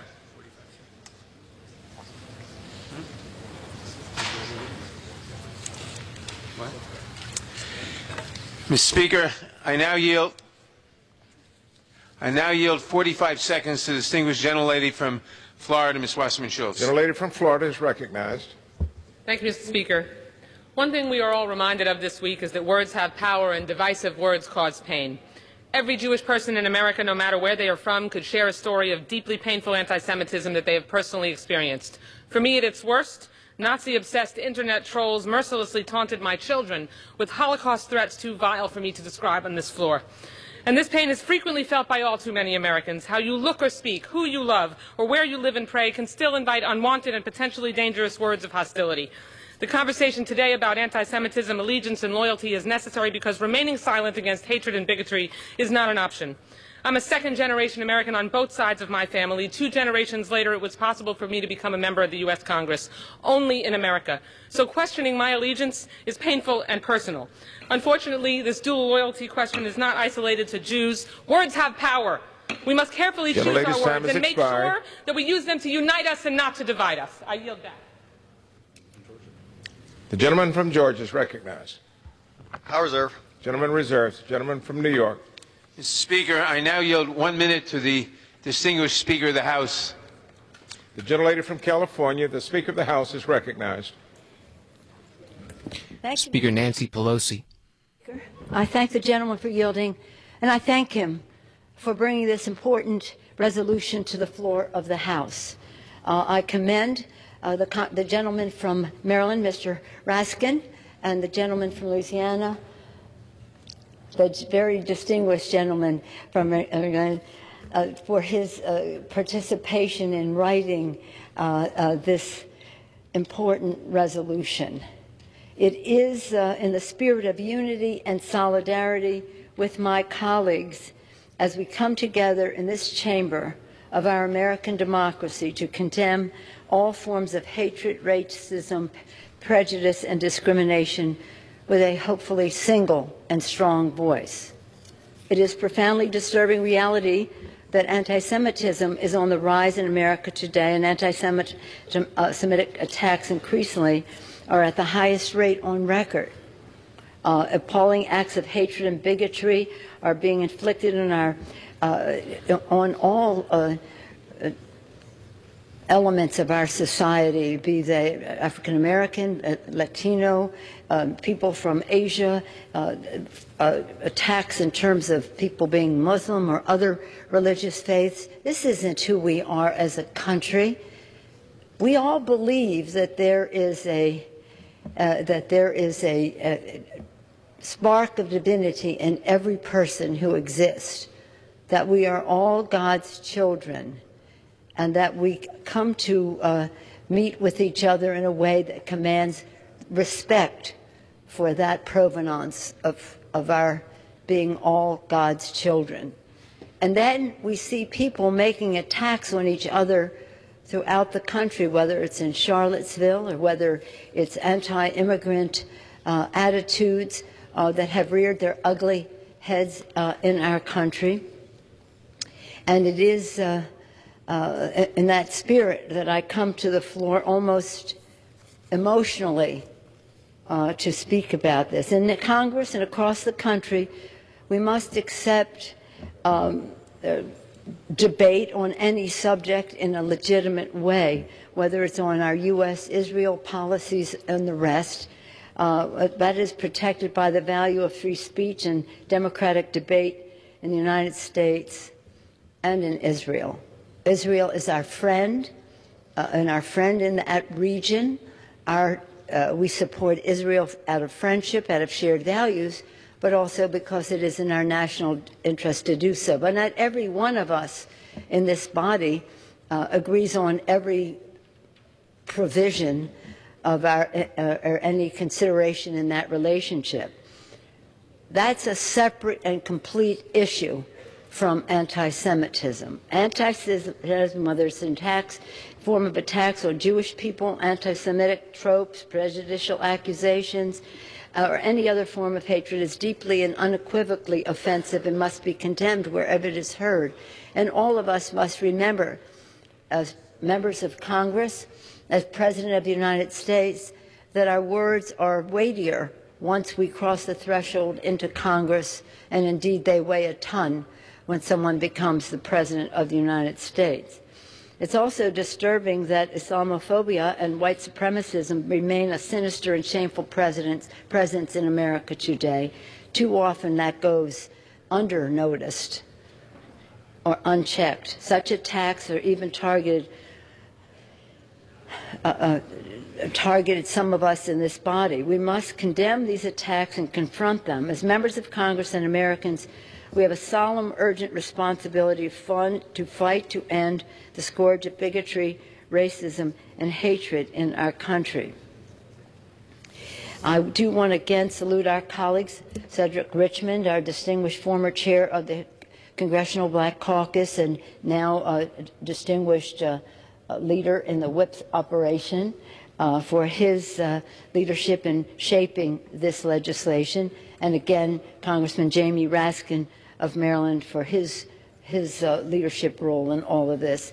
I salute all of our members for demonstrating the courage to have this difficult conversation and for doing so in a spirit of great respect, disagreeing sometimes, but never questioning the patriotism or motivation of anyone with whom we serve. And I thank you, Mr. Chairman Nadler, for the important work as chairman of the Judiciary Committee that you have done to give us this moment, this important moment on the floor of the House. With that, I hope that we will have a unanimous vote in support of this resolution and yield back the balance of my time.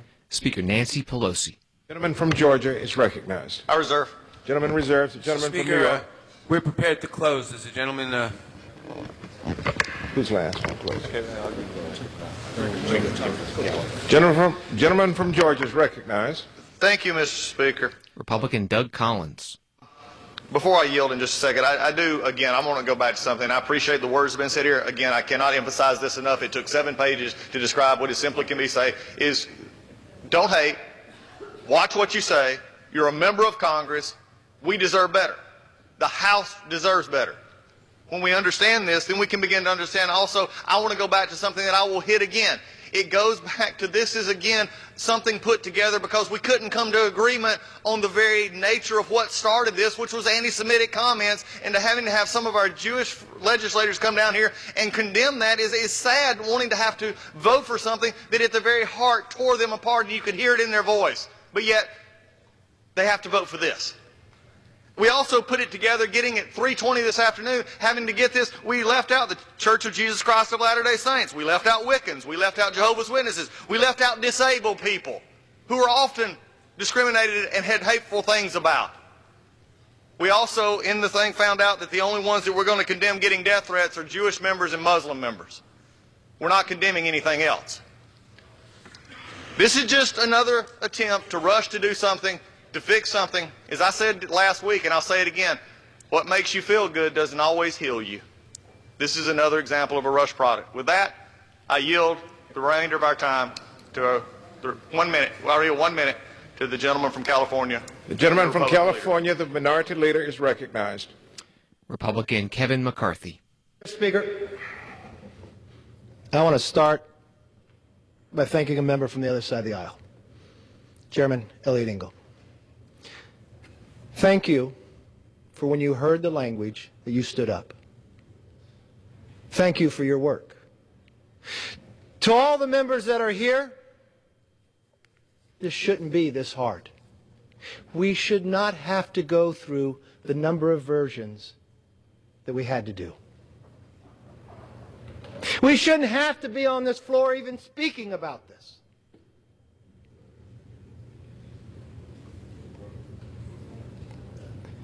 I hope we won't be back.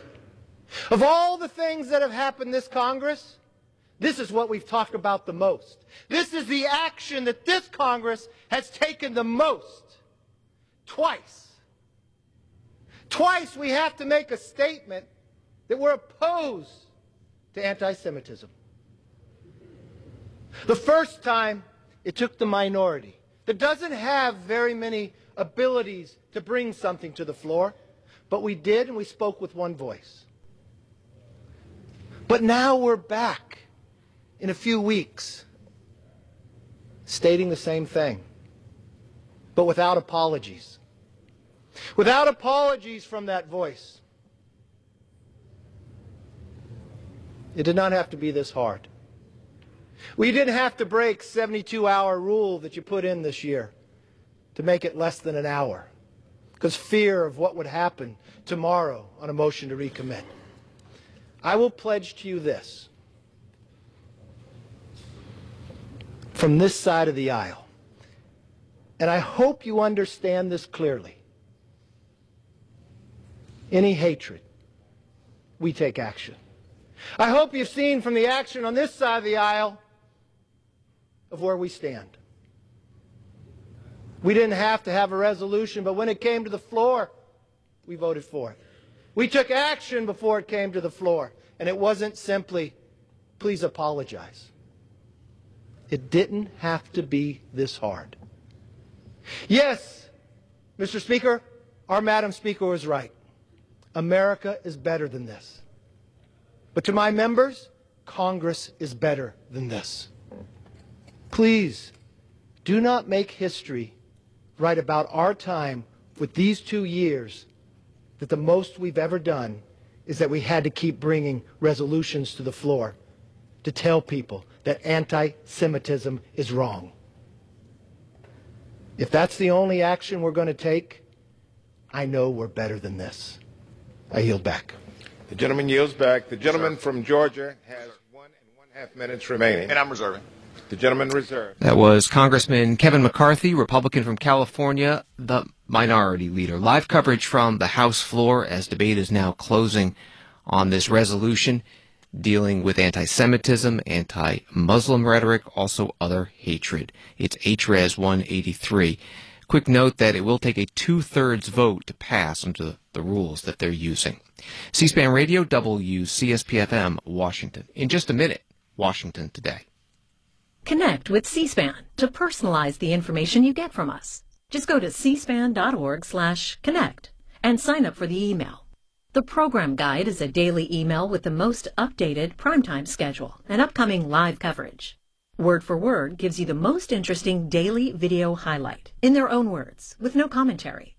The Book TV newsletter sent weekly is an insider's look at upcoming authors and book festivals.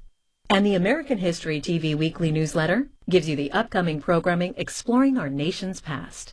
Visit cspan.org/connect and sign up today.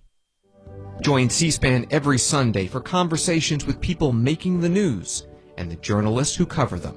On Newsmakers, guests come from a wide range of expertise in topics important in today's public affairs: the economy, technology, education, the environment, the military, and more.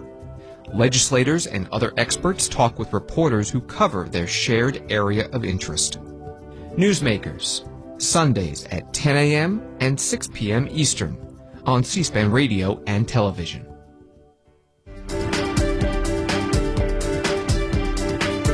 As as we have done over and over again. We're working now on a resolution.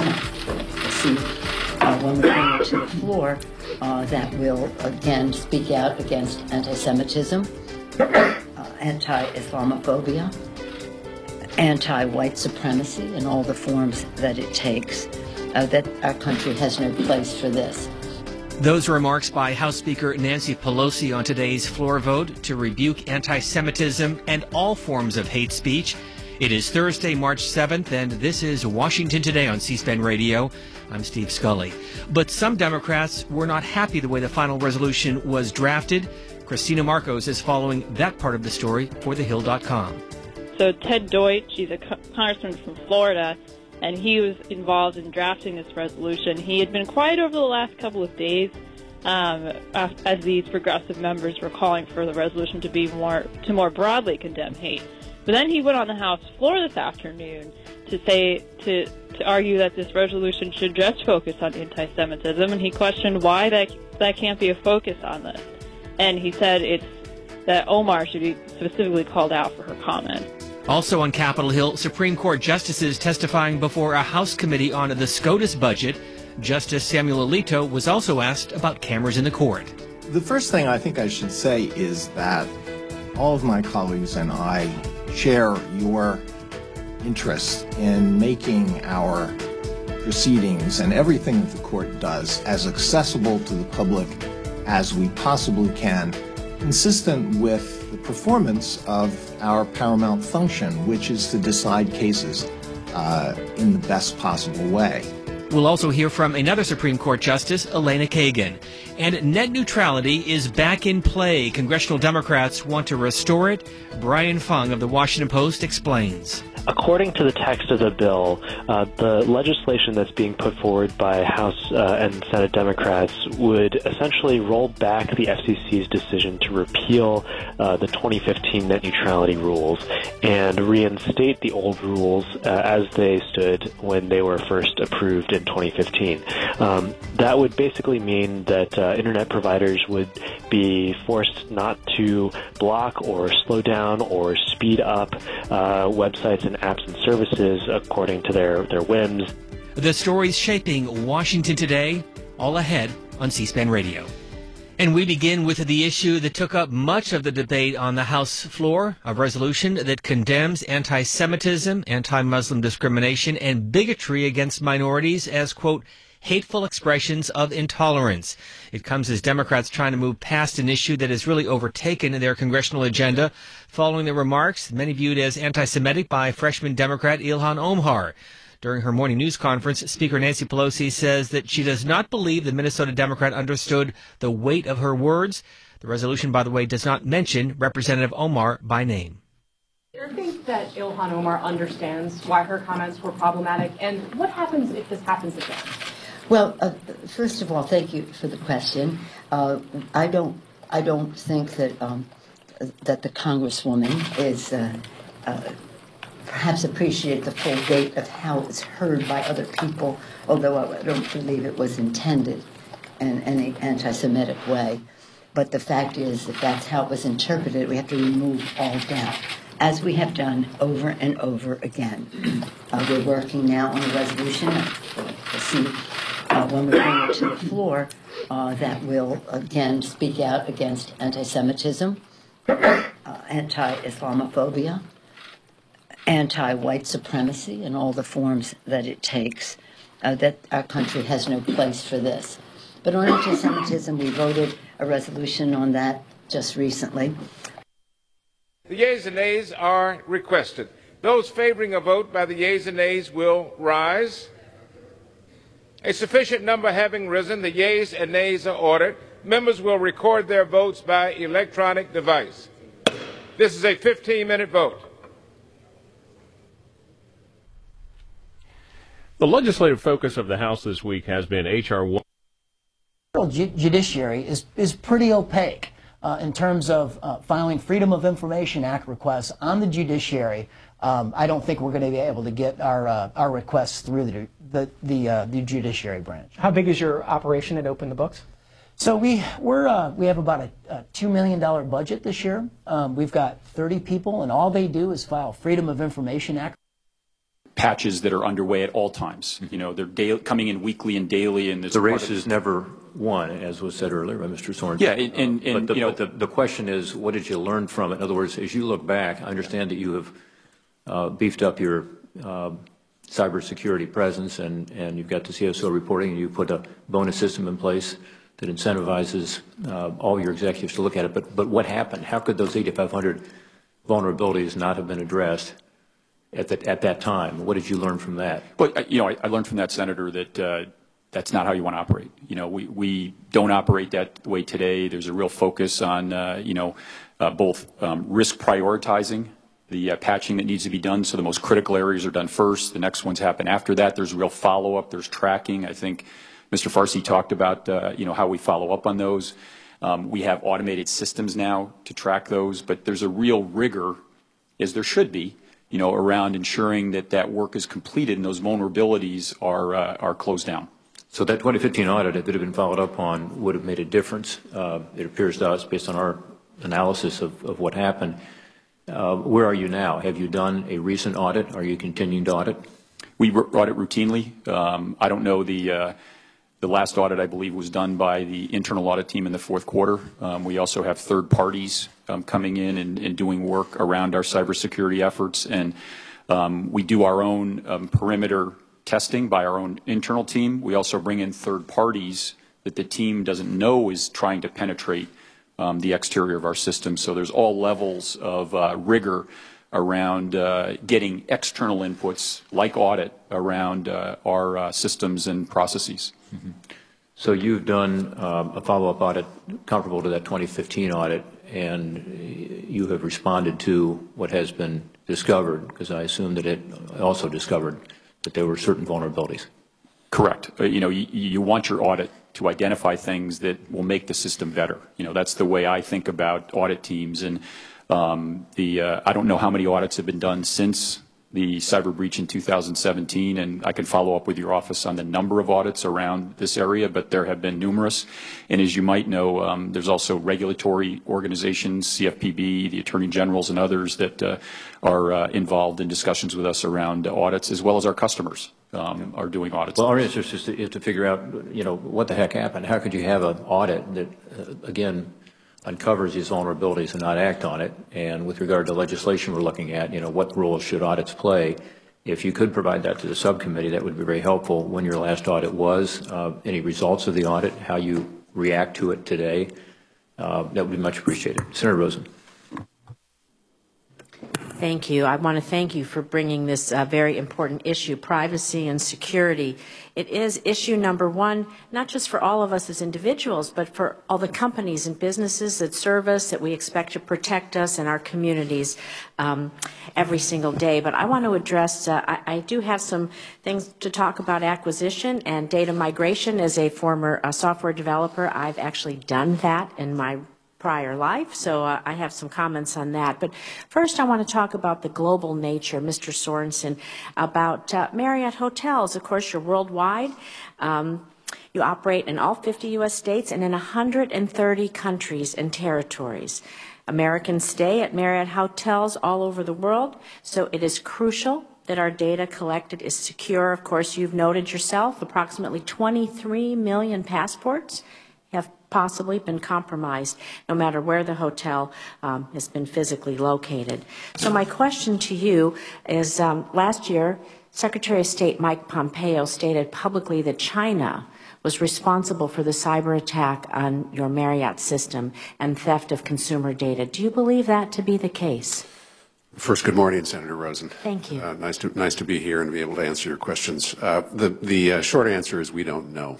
And I feel quite inadequate about even drawing inferences from the information that we've obtained. We have, when we first discovered information had been extracted from the system, which was November 19th, it has been all hands on deck, basically, to make sure that So no preliminary data has come out as to where the ISPs may be located, or any commonalities in other hacking attempts with other companies across the world? We have shared everything we have with the FBI, including the addresses used and the malware tools used in the system, so that they can do that kind of investigation. We've simply been focused on making sure the door is closed and communicating with our customers. And so do you have policies here in the U.S. that apply abroad, taking into account, obviously, foreign laws and regulations? We do. We have policies certainly about data collection and retention. We also have an obligation to comply with local law. I think one of the things that's unusual about the Marriott cyber attack is this passport information. And the numbers... How long do you retain the passport information? Well, the passport information that was accessed, again, was in the Starwood reservation system, and it had been there for a number of years. Do you have a responsibility when you buy a company to do an audit of the company that you're either buying, or I guess it's like buying a home, isn't it? Do you get an inspection? What does the seller disclose? What does the buyer's responsibility? Did you buy it as is? And so you just took no method of auditing the data coming across? Well, in the bottom line is we do buy it as is. When you're acquiring a public company and ultimately buy those shares, there's nobody left as a seller anymore. We are Starwood today as well as Marriott.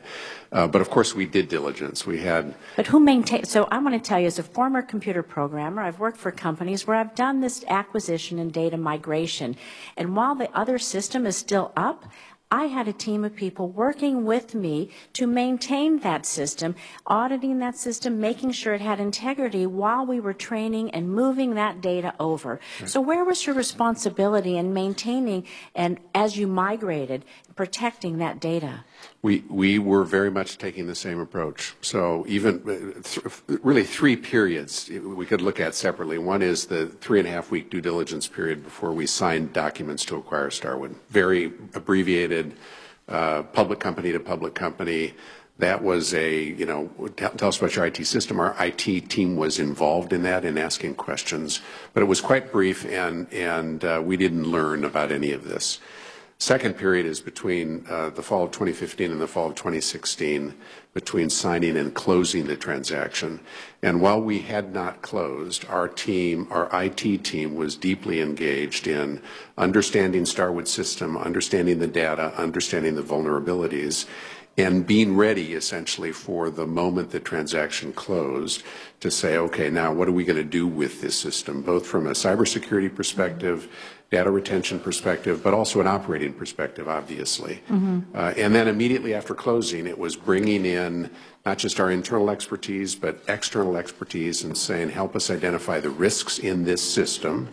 Let's make sure we are doing things to address those risks and enhance them.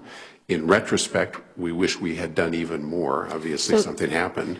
But even while that system is running independently before the data migration and before it's turned off, we are very much trying to make sure that we are addressing the security flaws that we think are there. So as we think about those 23 million passports and other data that may have been breached worldwide, do you have, of course, I just want to be sure, a consistent policy, of course, taking into consideration certain other governments' laws or regulations for how you keep the data, how you retain the data, and your responsibility towards the data? So let me give you just a couple of data points here, if I could. My number is just a little bit different than the committee's. About 19 million total passports. 1923. It's a big number. It's an awful lot of numbers. It's a big number. It's an awful lot of passports. About 5 million of those were unencrypted. And that makes it better? No. Those are the ones that obviously would have been most. And so we know that hackers can beat the encryption. So that isn't really a factor here, I don't believe. Sir. Well, I actually do think part of our strategy going forward is to rely on encryption and tokenization to say whatever data we keep in this space, for example, it should all be encrypted. That by itself is not necessarily a totally adequate defense, but it is one of the tools we should use. I think one of the other things that is clear, there are dozens of countries around the world that require us to collect passport data. Sometimes they require us to make physical copies of passports for guests in those hotels. In the Marriott system legacy, that was done at the hotel level and not centralized in a data a platform, if you will. In the Starwood system, it was done locally and then essentially centralized into the data system. There are pros and cons of allowing it to be entirely at property level. One of the pros is it's a smaller target, if you will. One of the cons It's may more be diffuse, harder to get centralized, much easier to break into. One of the reward. One of the cons, on the other hand, is then if each hotel needs the same elaborate system of cyber defenses, can you make sure that you're delivering that? And those are issues we're working through right now. I think, in all likelihood, passports will be encrypted. Secondly, I think we'll look very hard at not centralizing any of it, but making sure that we've got appropriate tools at properly level to protect against cyber attacks. And perhaps how long you store customer information, sensitive information like their credit card numbers and those extra security codes. We are looking at that too, absolutely. Thank you. I think my time's up. Thank you, Senator. Senator Hawley. Thank you, Mr. Chairman, and thank you and Ranking Member, thank you for having this important hearing. Thank you, witnesses, for being here. Mr. Begor, let me start with you. You may know that as Attorney General of Missouri, I and 43 other attorneys general launched a multi-state action after the announcement of the Equifax breach in 2017, and among other things, we sent a letter to Equifax in which we expressed particular concern with Equifax's post-breach activities, including the offering of a fee-based service to guard against data breach at the same time that you were offering a free service. Here's from the letter. We object to Equifax using its own data breach as an opportunity to sell services to breach victims. Selling a fee-based product that competes with Equifax's own free offer of credit monitoring services to victims of Equifax's own data breach is unfair, particularly if consumers are not sure if their information was compromised. Can you give us the update on the status of this product? Are you still doing that? Senator, thank you for the question.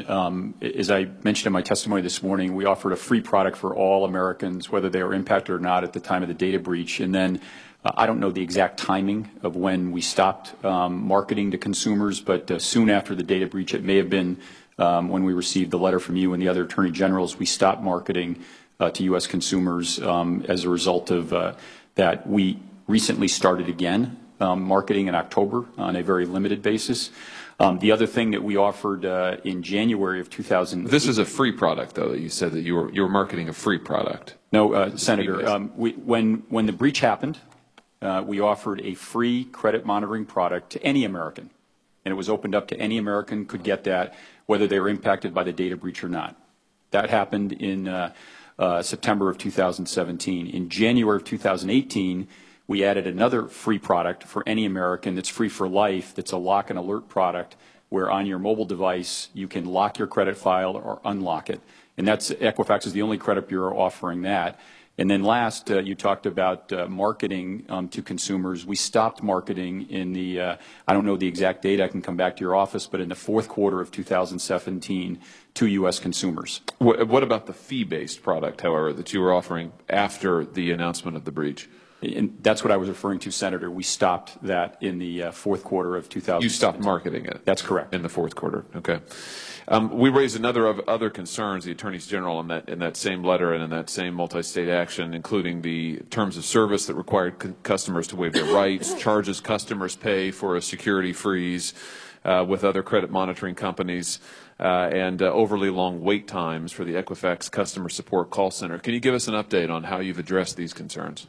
Yes, Senator. You know, on the freezing your credit file, I referred to what Equifax proactively did in January of 2018, offering a free freeze or lock product to any American, and that's still offered today. You could get that today. I have it on my phone. It allows you to lock or unlock your credit file at no charge and free for life. As the Senator also knows, last September, the Senate passed Senate Bill 2155 that offers consumers free freezes for life. That was passed and that's in place, and we've implemented that along with the other three credit bureaus.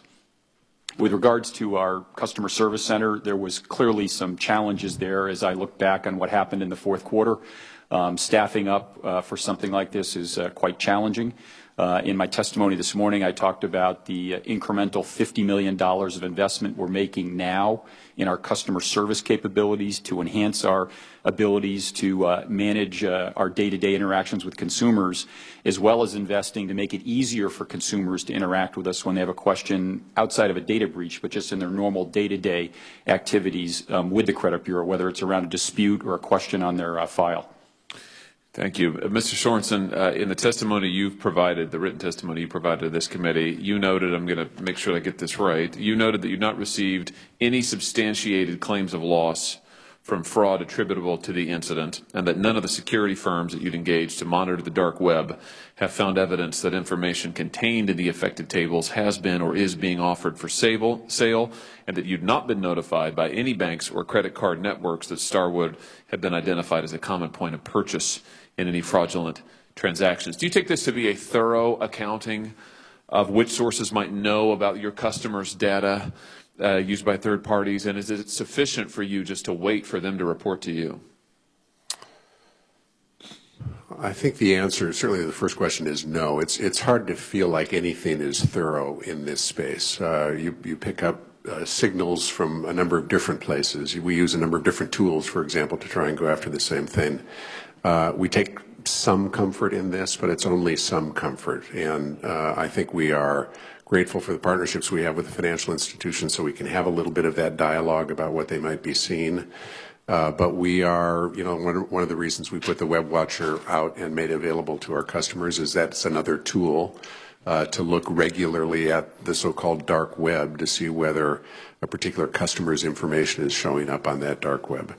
If I could just press a little deeper here, does this, in your written testimony, does this reflect an ad hoc list of sources that could report this information about personal information of users, or does this reflect some sort of cybersecurity methodology that you have in place in order to protect your consumers' data? No, I don't think this is really in the first instance about protecting consumers' data. I think it is about assessing what we can assess about the cyber breach that occurred. And so if you will, the attack happened, successful, I suppose, if you take it from the attacker's perspective. Information was obtained. We've been wrestling with the consequences of that. One of the tools that we're using is to try and figure out, okay, what can we tell about where that data has ended up? The tools that we use to protect the data in the first place, I think, are different and in many respects, obviously, much more fundamentally important because we want to avoid that data from getting out in the first instance at all. And you do have some cybersecurity methodology that you've now put in place to systematically protect your consumers' data. That's what you're telling me. A whole range of tools. Are you, my final question here, Mr. Chairman, are you complying with GDPR, Mr. Sorensen? I mean, I understand that GDPR in Europe requires reporting within 72 hours if at least one Marriott customer resides in the EU. Is that your understanding as well? Yes, and we believe we are. Thank you, Mr. Chairman. Thank you, Senator Hawley. Senator Harris. Thank you. Thank you, Mr. Chairman, for bringing this subject up. As California's AG, supported expanding California's laws as it relates to the requirement of the report of data breaches, and have met with many folks over the years who have suffered greatly because of the breach of their personal information and data. And so the risks are obviously many. Mr. Burgor, Equifax is facing lawsuits from consumers whose information was affected by the breach. In response, your lawyers have argued that even though their information was stolen, consumers cannot prove that they were harmed. It was recently reported that none of the data stolen from Equifax in 2017 has been used in identity theft or other fraudulent activity, and that the stolen data has not been offered for sale on the dark web. Do those assertions remain true? They do, Senator Harris. To date, we use a variety of outside experts as well as our own, like Marriott, really trying to understand where the data went, what it was used for, and our analysis is that there's been no evidence that the data has been sold or no evidence of increased identity theft as a result of Equifax data that was stolen in 2017. So a former senior intelligence official recently told CNBC that the hack was more likely the work of a foreign intelligence agency than a garden variety criminal, which would explain why the stolen information has not been used for garden variety crimes. If a foreign power is, and especially a hostile foreign power, is using the data it stole from Equifax to target U.S. officials or American operatives, does it remain your position that there has been no injury or harm caused by this breach? Senator, we don't know who took the data, and we still don't, and we're working closely with the FBI. Days after identifying the cyber breach in 2017, we started collaboratively working with the FBI and other authorities. We have the same goal. We've been completely transparent about who took the data, and we just don't know who it is at this stage, and we continue to work with those authorities. It'd be important for us to know that you appreciate the fact that if the data were breached for the purposes of gaining information about U.S. officials or American operatives, that there would most certainly be harm and damage and injury that would result from that. Do you appreciate that concern? Of course, Senator. In my testimony this morning, I started out by expressing regret, for what happened, talked about what we're doing for consumers, which is really our initial focus and continues to be our focus around, supporting consumers, the free credit monitoring that we offered, the other free products that we've rolled out subsequent to the data breach, around supporting consumers.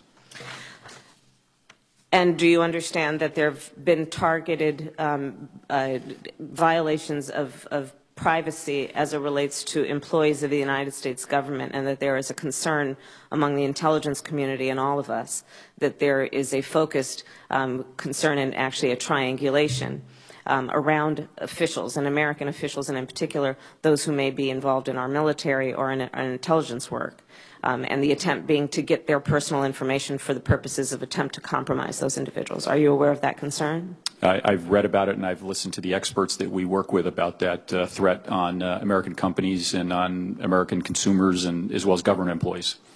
And will you commit to this committee that you will have that as a priority among your priorities in understanding and thinking about the potential harm that has resulted from these breaches? Senator, I've testified a couple times this morning that security is a top priority at Equifax today. We've doubled our security team. So is that yes?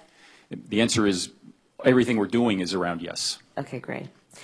And Mr. Sorensen, as Senator Rosen referenced, in November of 2018, hackers exposed the personal information of up to 383 million Marriott customers, including millions of passport numbers, shortly after cybersecurity firms and recently our government was hired to assess the damage attributed to the hack and attributed it to Chinese intelligence.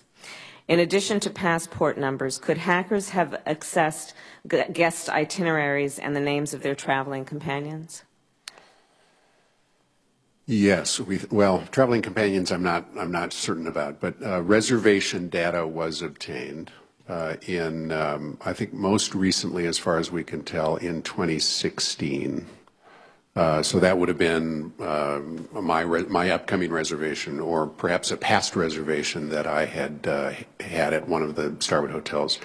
We do not think, based on what we've been able to tell so far, that any reservation data post-2016 was obtained by the cyber attacker. So in the 2018 instance, which was the first one after we acquired Starwood, we do not think individual reservation data was there.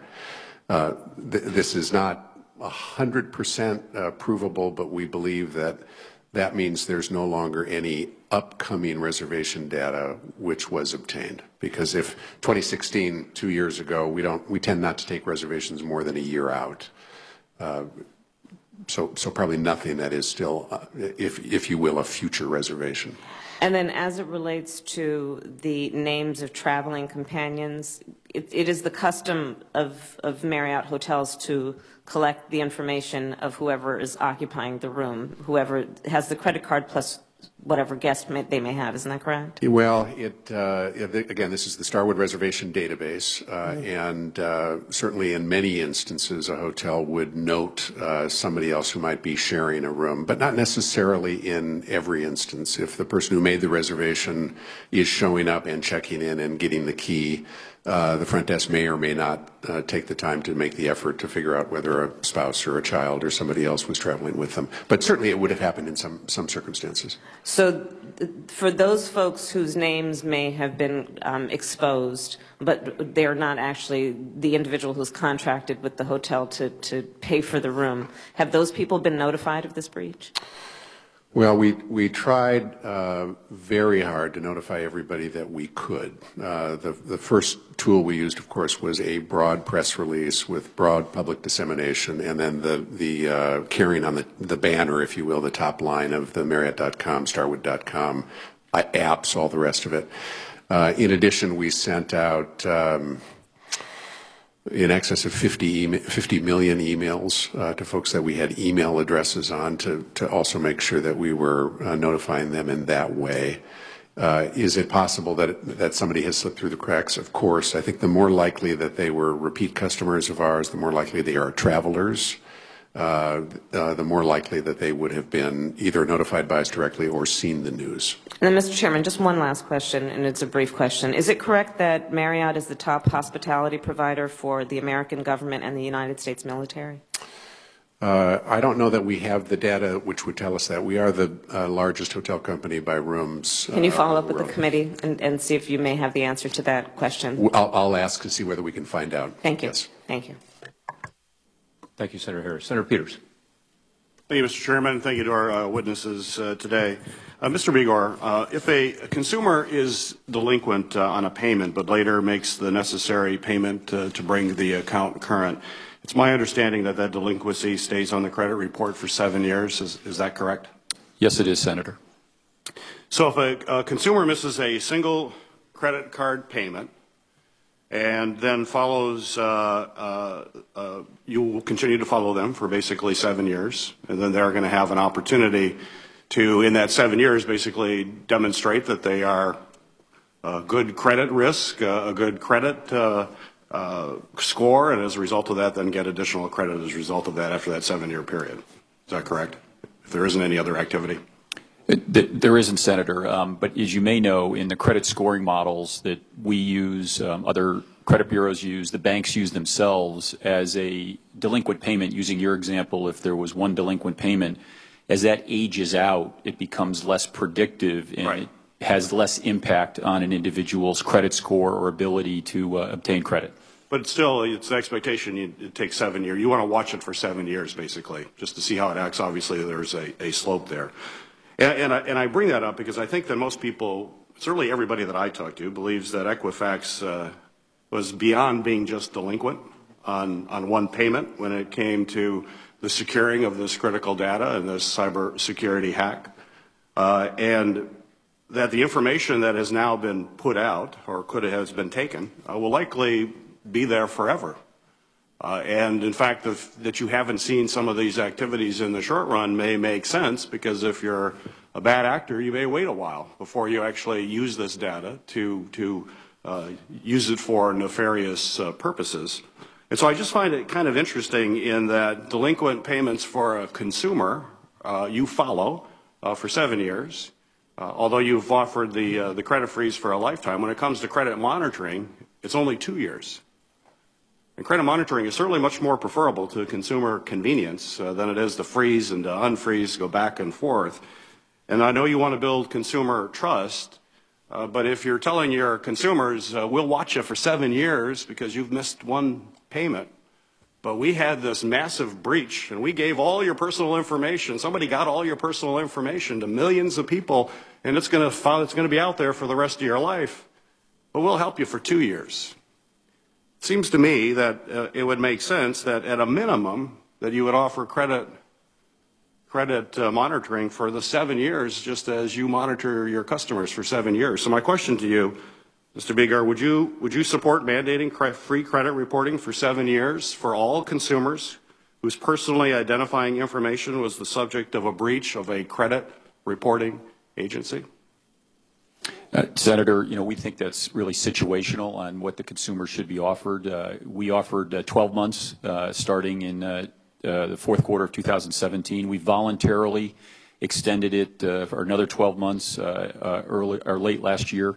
We'll continue to look at that as we go forward. And again, it's my view that legislation is not required for that we're doing the right thing for consumers. And I would just remind the Senator that while the credit monitoring is a valuable product, what the Senate passed last September in Senate Bill 2155, offering a free freeze for consumers, really is the most important way to protect your data. And then Equifax has a supplement product that's available on your phone or mobile device that's free for life to do the same thing with some more functionality. So if you're at a car dealership and getting an auto loan, you can unlock your credit file, and then when you finish getting that financial transaction, you can lock it again. No one can see that data once it's either frozen by Senate Bill 2155 or locked by our Free for Life product. But you still see the value of monitoring because you're offering it to your customers for up to 2 years. That's a better product for folks than just the freeze and unfreeze, which is more cumbersome. But I think you mentioned that at the beginning.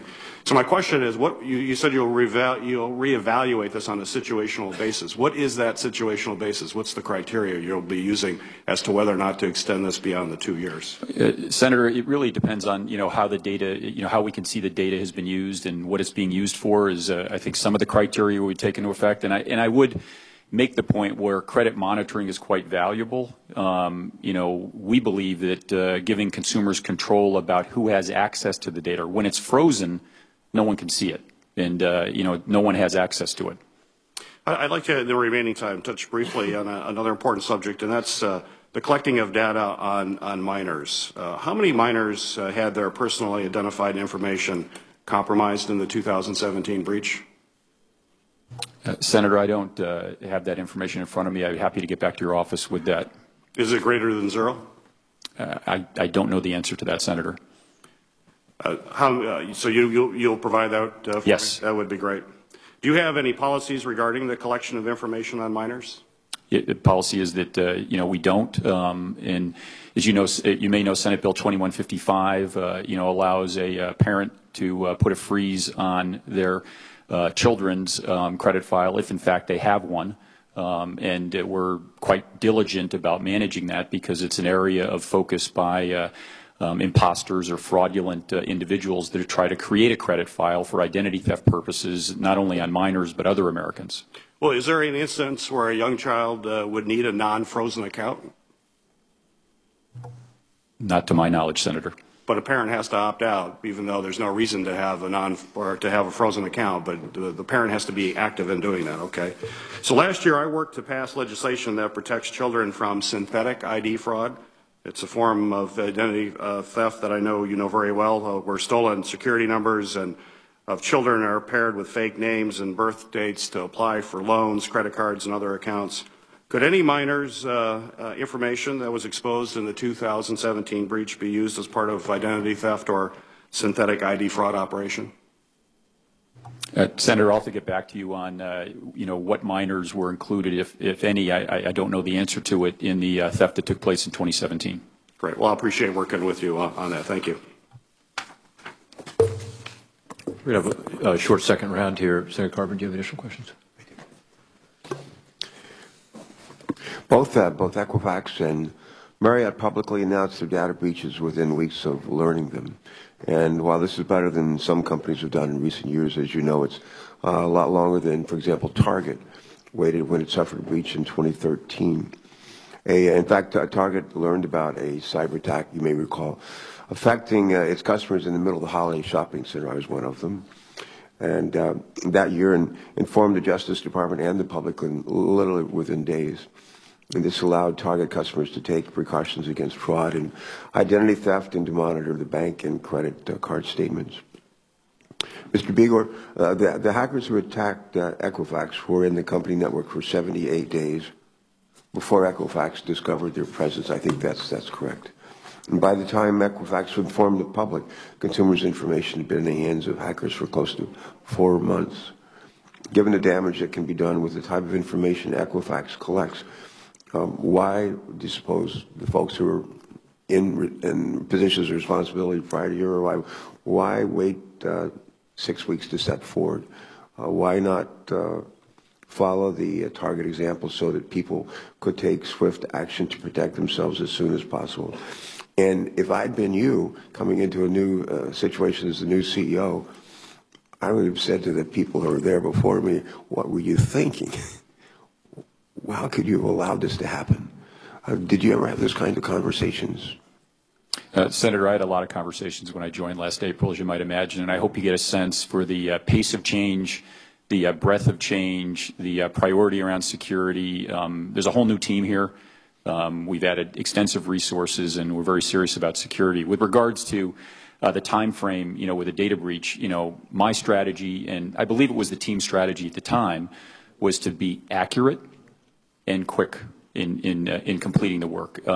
As the senator probably knows, it's a very complex process once you find out that you have a data breach to really determine which elements of your database was affected. We brought in the very best forensic experts within days of the data breach. I think it was a day or two, contacted the FBI and got their involvement in it. And from my look back at what the team did, they moved as quickly as they could to ensure that we were going to be complete and accurate. From my perspective, making an announcement that there was a data breach, but not knowing which Americans were impacted, and is it 50 million, 2 million, 150 million? It took time to really do the forensics to figure that out. My approach is to be accurate and complete with a real focus around the consumer first. Really making sure that those consumers that are impacted, we can identify who they are and then communicate with them quickly. Mr. Sorensen, really the same question. I would like to hear from you about the factors that went into Marriott's decision on the timing of its public notice.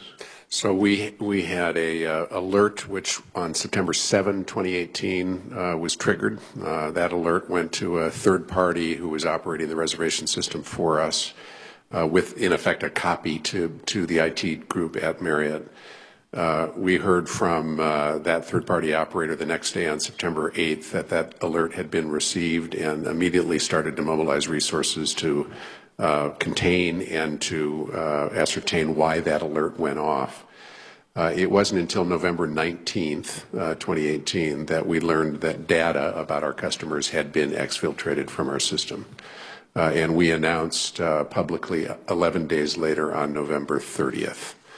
We, of course, had lawyers and security experts and all sorts of other folks who were engaged in the conversation about timing, how quickly could we go.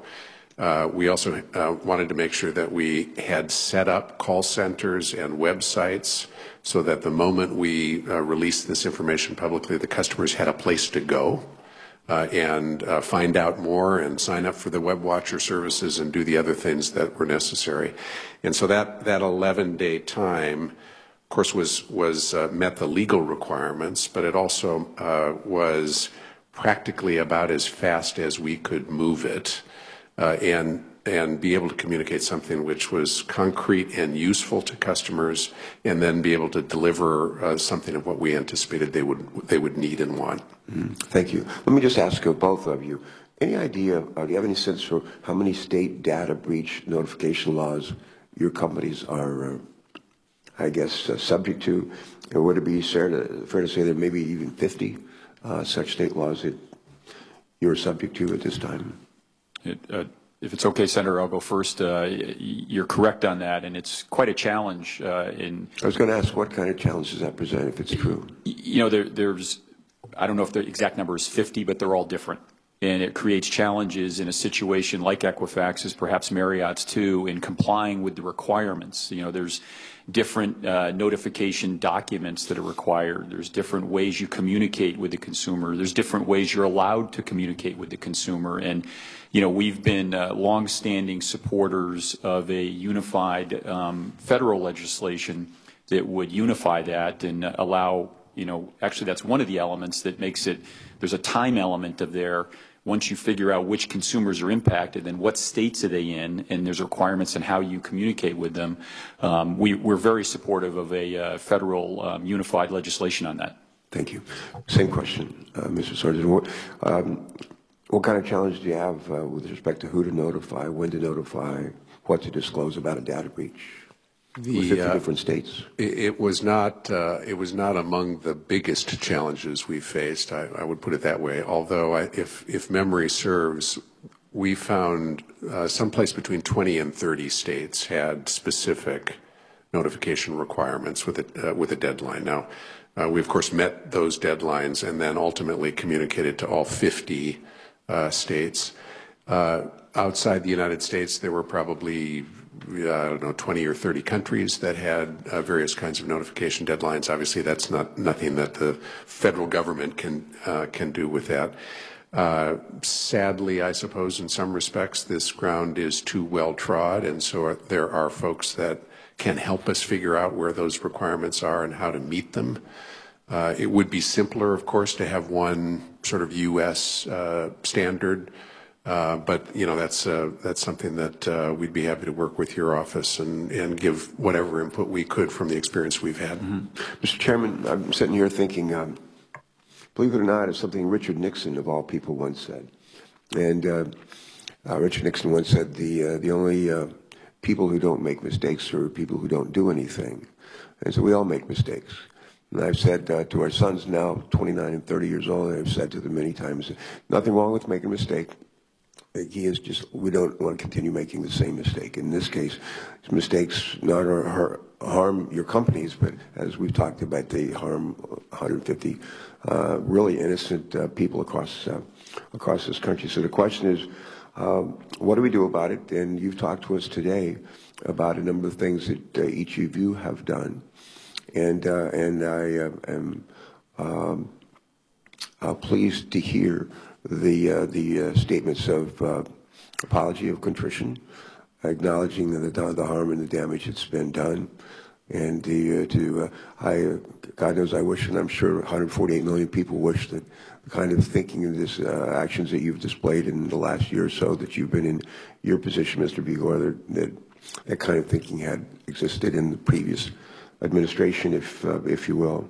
You talked about what I think is really important. Leadership's the most important ingredient, the success of any organization I've ever been a part of. And business, government, military, always the key. And if the leader doesn't say cybersecurity is important, or the board doesn't say cybersecurity is important, nobody else down the line is going to make it important in the end. And it appears to us that you've done that, both of you, and has made it very clear, right from the top, this is important. You've aligned incentives, financial incentives for the folks who are helping to run your company so that their incentives are all lined up with that in mind. It sounds like you've done a lot with respect to hiring the kind of workforce that you need to enable the desires and the wishes of the directives from on top to make sure that they're carried out. One of the things that I think a lot about, Mr. Chairman, is workforce. I know you do too, and we have focused in Delaware for a number of years now, University of Delaware, Delaware State University, Wilmington University, Delaware Technical Community College, and we're trying to make sure that we are turning out a better workforce to help, take on all these jobs that are available out here to be done.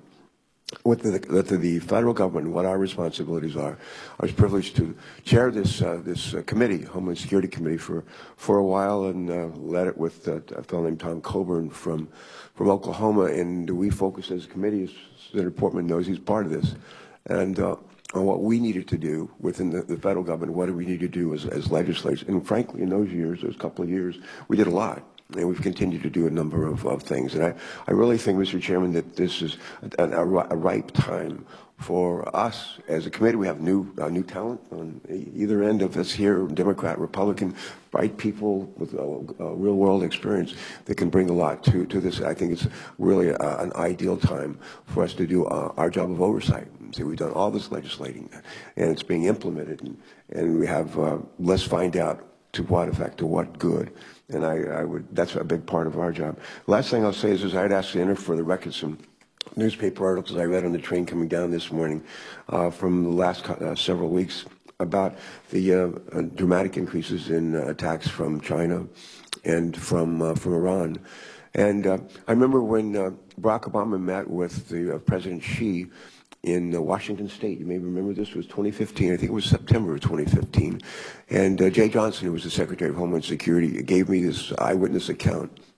And in that meeting, President Obama apparently said to President Xi, we know you're attacking us. We know that you're coming after our trade secrets. You know we're coming after our business secrets, our scientific, our military secrets, and we want you to stop. President Xi apparently said, no, we don't do that. That's not the policy of our country. That's not what we're about. And President Obama basically said, this is who's doing it. These are where they're located, and we want you to stop. President Xi said, no, we're not really doing that. And I'm told that President Obama said, look, if you don't stop, you'll wish you had, essentially in so many words. And as you may recall, dramatic drop in attacks by China. About 2 months before that, the Congress of the United States, the President had essentially signed off on a 5-nation deal with Iran. They called for gradually lifting sanctions. At the time, Iranian elements were unrelentingly attacking, especially our financial services company. But in July, there was our strong supporter of lifting the sanctions in return for the Iranians stopping their development of nuclear weapons and opening up to incredible, very intrusive inspections, and they're still ongoing. And you know what happened? Well, literally within a month, the frequency of Iranian attacks greatly dropped, almost like China a couple of months later. And so there's another element here, Mr. Chairman, we don't think much about, and there's so much that they can do, so much that companies can do and need to do. There's work for us to do in terms of training the workforce and making sure they're available. There's stuff that we can do in our oversight role, but there's also a role here for the administration and in reaching out to other countries and getting them to work with us instead of being out there undermining what we're trying to do. So there's plenty of work to do, multi-layer approach, and we appreciate your being here today, helping put a spotlight on this, letting us know what you've done to clean up the messes that you inherited, especially at Equifax. And it's given us an opportunity to think ourselves how we can do better do our own jobs. So thank you. Because everything we do, everything I do, I know we can do better, and it certainly includes this. Thank you. I can't believe government can do anything better than it's doing. Well, thank you. And to the witnesses, I've got 2 follow-up questions here that we want to get into the record. But let me reiterate what I said earlier, which is we appreciate your being here. We're trying to learn. And the lessons that you have learned within your companies are really important for what we're trying to do legislatively, understanding what happened, what could be done differently. This was frightening, scary for hundreds of millions of families whose personal and financial data was compromised, through the 2 companies you now lead. And I appreciate the fact that you acknowledge that, understand that, this is about hackers, it's about technology, but it's also going to be about people.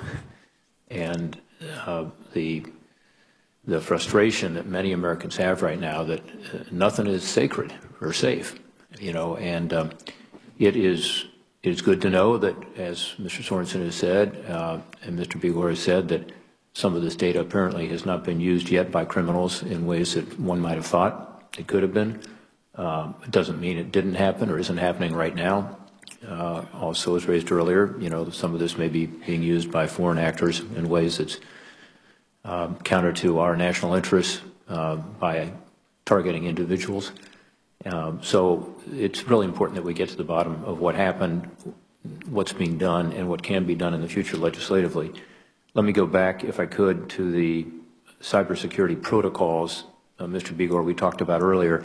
And again, in your testimony, you seem to lean a little bit heavily, I thought, on the fact that the program at the time, as I said, leveraged strong administrative and technical safeguards and was subject to regular ongoing review, external and internal assessments. We talked about the audit that was not respected, despite some really troubling data it uncovered. The other part that I think we need to talk about this morning, and I was waiting to hear what my colleagues were going to address, and they addressed a lot of this, but is the IT inventory. And the investigation, as you know, found that Equifax at the time failed to follow this basic practice of maintaining an IT inventory of applications and assets on its systems. And without having this list, Equifax was not able to find the application that was vulnerable and exploited by the hackers. And that's the one that's been talked about previously, called Apache Struts. You guys didn't even have it in your inventory, and so you couldn't find it. So I guess a few questions. One, since the breach, has Equifax generated a comprehensive list of applications on its systems? We have, Chairman, in great detail, and it's not only that. I think my colleague, Mr. Farsi, talked about some of the other automated systems that we put in place to really track all of our systems and make sure we understand not only the systems and all the assets that we have, but also when there's a patch that needs to be completed, those are all automated, and we're watching those. And then there's multi-layers of defense. It's more than just one layer. I think the chairman knows that all these elements have to be done very well and done, with the latest technology, which is what we put in place and we're continuing to put in place. Mm-hmm. The National Institute of Science and Technology, NIST, has now issued a recommendation that there be an IT inventory in every company that could be affected by these breaches. Let me ask you this. If Equifax had kept an up-to-date IT inventory, would that have been helpful to have identified the vulnerability?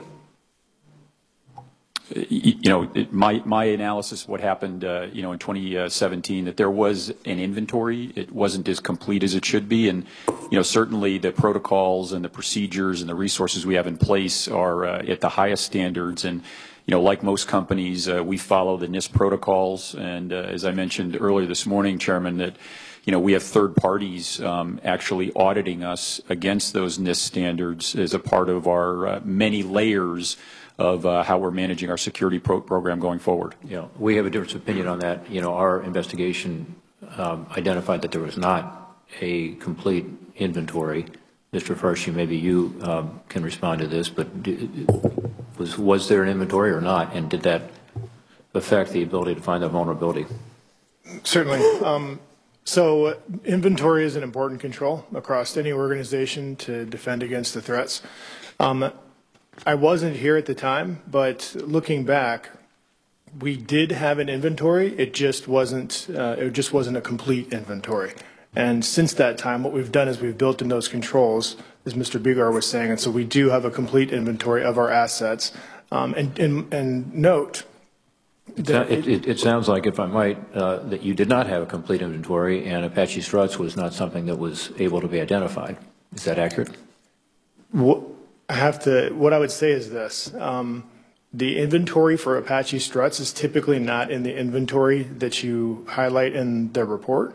And so it's a technical nuance, but the specifics of that particular vulnerability typically are not included in the asset inventory. Because it's a source code vulnerability, it's typically in a code repository instead. Well, again, we have a little difference of opinion on this one, so we'll follow up with you. And again, it's about the future going forward. Are you telling me that something of the nature of Apache Struts would not be in your current inventory, and therefore you would not be able to find that vulnerability today? No, it absolutely is in our inventory. So it should be in the inventory. It's a different type of inventory, Senator. Okay. Well, if they'd had it in the inventory that they were reviewing, clearly it would have made a difference. Do you agree with that statement? Made a difference with respect to what, Senator? The ability to find the vulnerability. It would have helped. Thank you.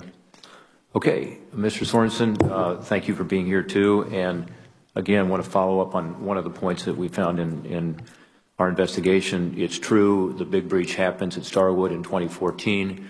Then you acquire Starwood in 2016. Is that correct? And then in 2018, you were able to identify that something happened. You said the alert was issued in 2018. However, we have not mentioned today, there was a 2015 breach at Starwood that was acknowledged. And so when you bought Starwood, I assume you knew about that breach. Is that correct? Yes, we did. That breach was a credit card breach. Numbers were taken at points of sale at 54 different properties. And in 2016, January 22nd, 2016 to be exact, the president of Starwood sent a public letter out saying that the guest reservation database was not impacted by that breach. I have a copy of that letter there on the witness table for you. Again, I would like to enter that 2016 letter into the record without objection. Of course, in reality, the reservation system had been breached considerably in 2014. So the letter said, don't worry, reservation system has not been breached. So my question to you is just a simple one. When you did your due diligence, which you talked about having done, did you look at that letter and did you examine this issue, and could you have determined, therefore, earlier what happened? Yeah, it's a very fair question. The short answer is we knew about the point of sale breach that Starwood had suffered. We worked with the Starwood team and we worked independently to try and make sure we understood the scope of that breach. As far as we know today, it was totally unrelated to the reservation system breach that we've been talking about and announced in November. Different tools, different system. In a sense, the point of sale is obviously distributed at the properties, in the restaurants, and at the front desk. The reservation system, by comparison, which was the larger breach we disclosed in November, is a centralized system. Again, the team has said they don't relate to each other, although certainly from a colloquial perspective, it feels similar. It feels like a warning. It feels like somehow it's relating to Starwood's customers, which it is.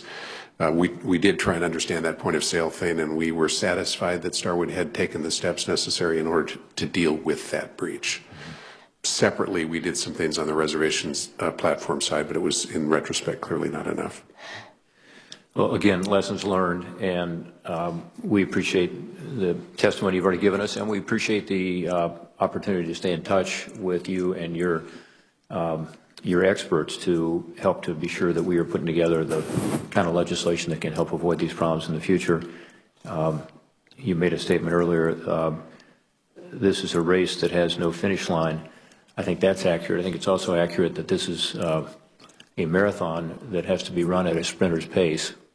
Because there will be continual innovative hacking. I noticed this morning, to Senator Carper's point, that while the President was in Hanoi in negotiations with Chairman Kim, that there was an increase, apparently, this is a report, take it as such, in North Korean hacking, commercial hacking of U.S. targets. So it's something that we're going to have to continually assess, and government's not often good at that. You know, we put a law in place, as Senator Carper said, we don't do the proper oversight and follow-up, and we sometimes get behind the curve. So we want your ongoing cooperation with this panel to be able to put together what makes sense and then to update it as necessary, because you're going to both be, and your companies, engaged in this for a long time into the future. Thank you again for being here, Senator Mr. Chairman, just a unanimous consent request, if I could, to enter for the record articles from February 16th, New York Times, Chinese and Iranian hackers renew their attacks on U.S. companies. And the Wall Street Journal, is, I think as recently as yesterday, Iranian hackers have hit hundreds of companies in the past 2 years. I'd ask they be considered and included in the record. Thank you. Great. Thank you all for your testimony. Right, thanks to all of you. We'll Thank you both for your service. Thank you.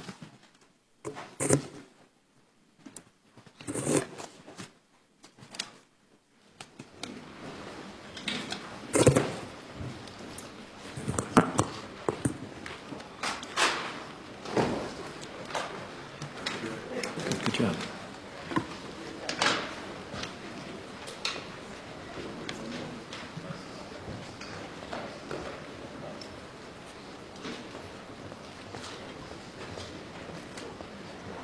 Okay, we'll now call our second panel of witnesses for the hearing. Please come forward, take a seat.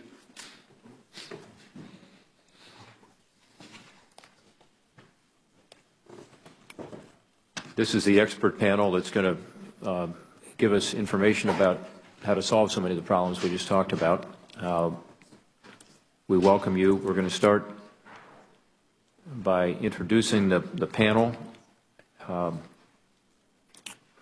Alicia Cackley is here with us. She's Director of Financial Markets and Community Investment at the Government Accountability Office. We appreciate GAO's work on this issue and on this report.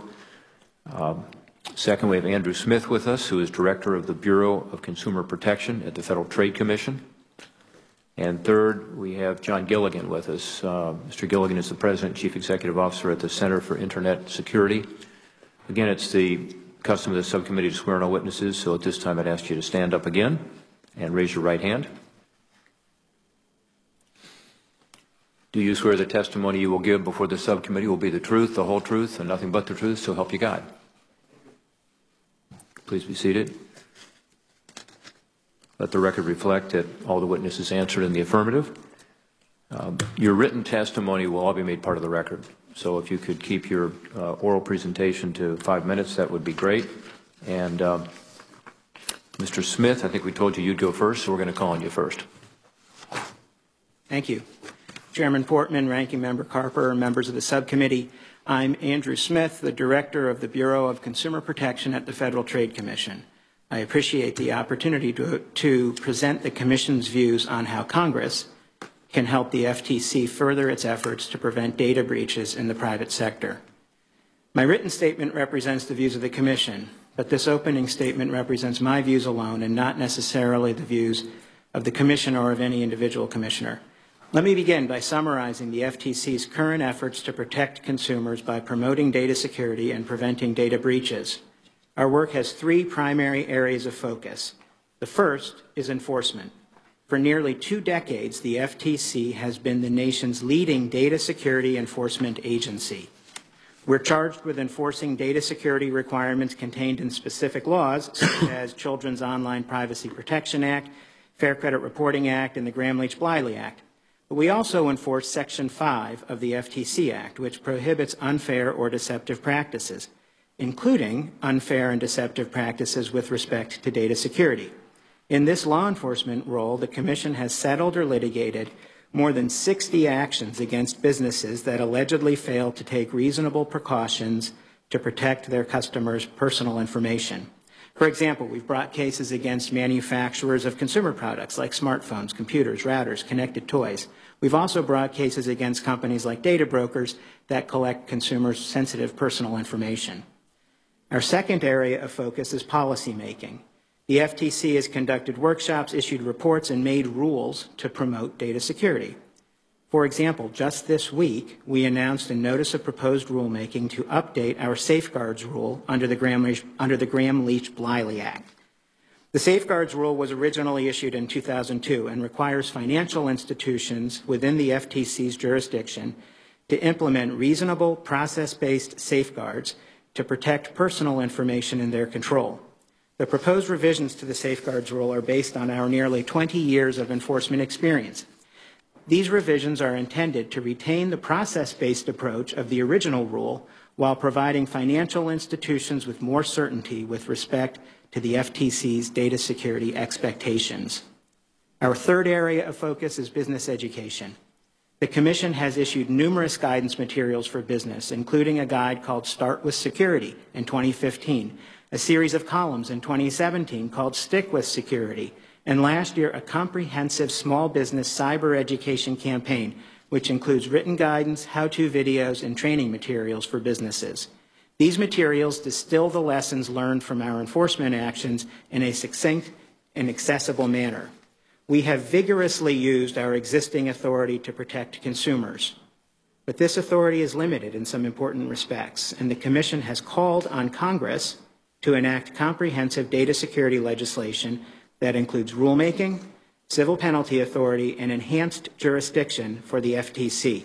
First, the legislation should give the FTC the authority to issue data security rules under the Administrative Procedures Act so that we can keep up with business and technological changes. Where we currently have rulemaking authority, we've used it, as demonstrated by this week's proposed revisions to the safeguards rule, which I just described. Second, legislation should allow the FTC to obtain civil penalties for data security violations. Currently, we have authority to seek civil penalties for data security violations under the Children's Online Privacy Protection Act and the Fair Credit Reporting Act.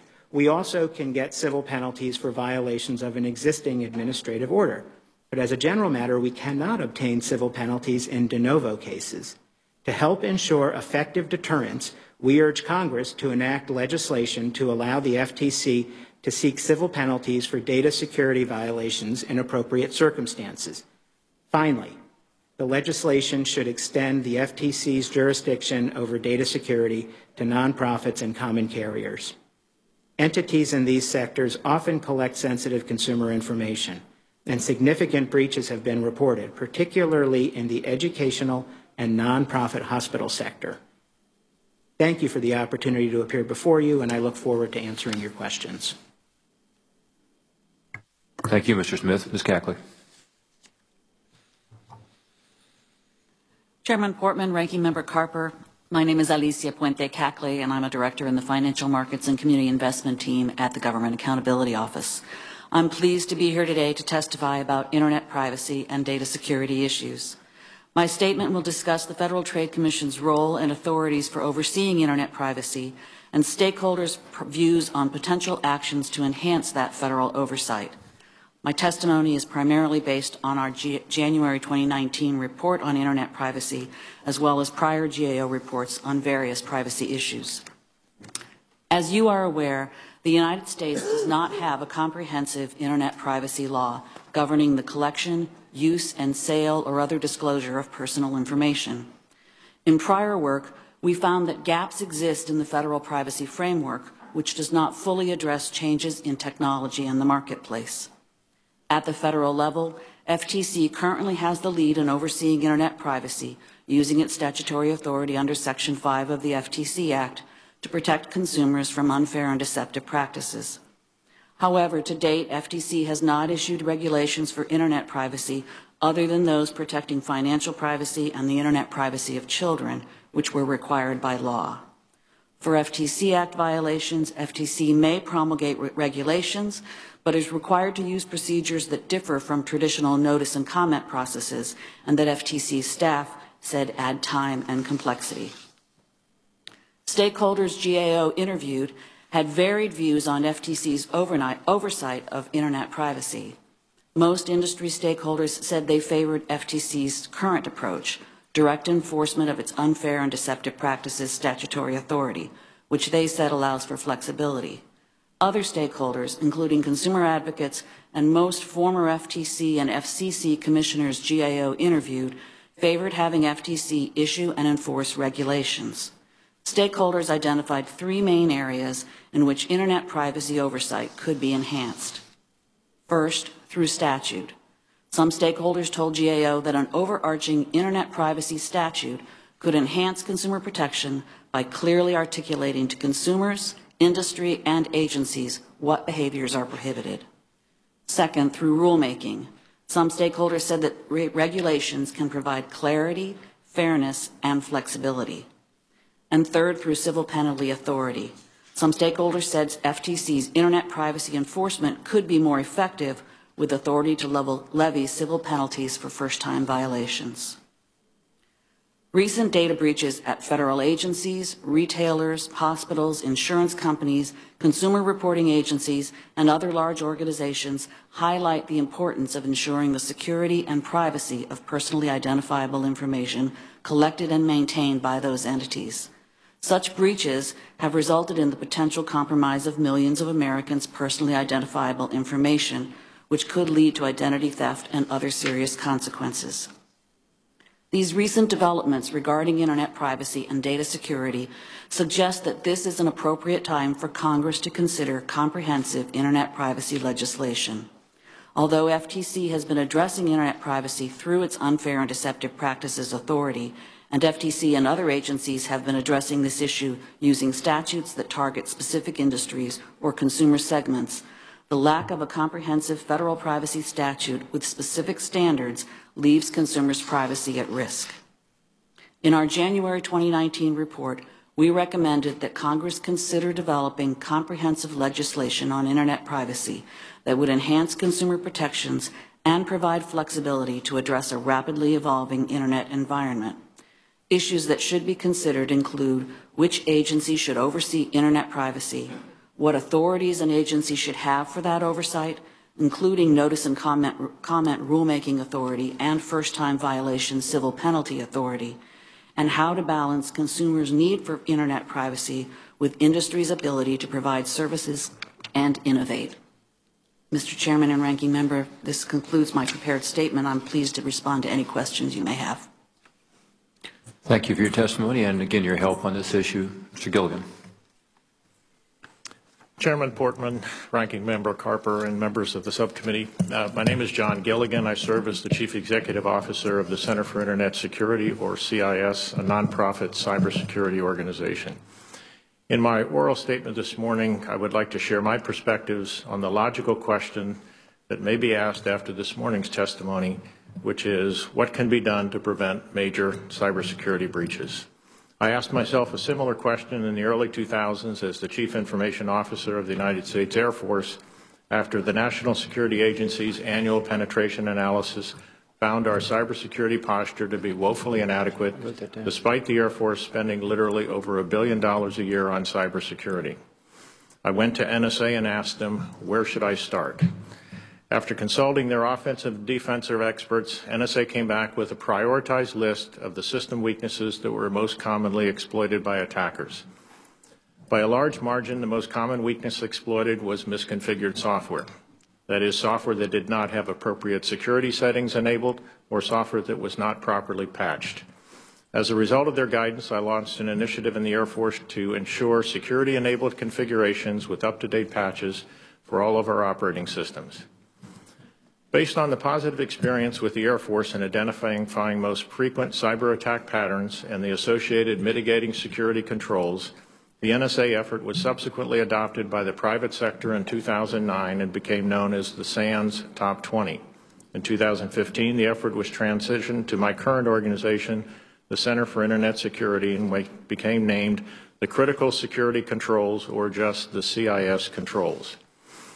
The critical security controls represent a set of internationally recognized, prioritized actions that form the foundations for basic cyber hygiene or effective cyber defense. The controls are regularly updated by a global network of cyber experts. The critical security controls have been assessed as preventing up to 90% of pervasive and dangerous cyber attacks.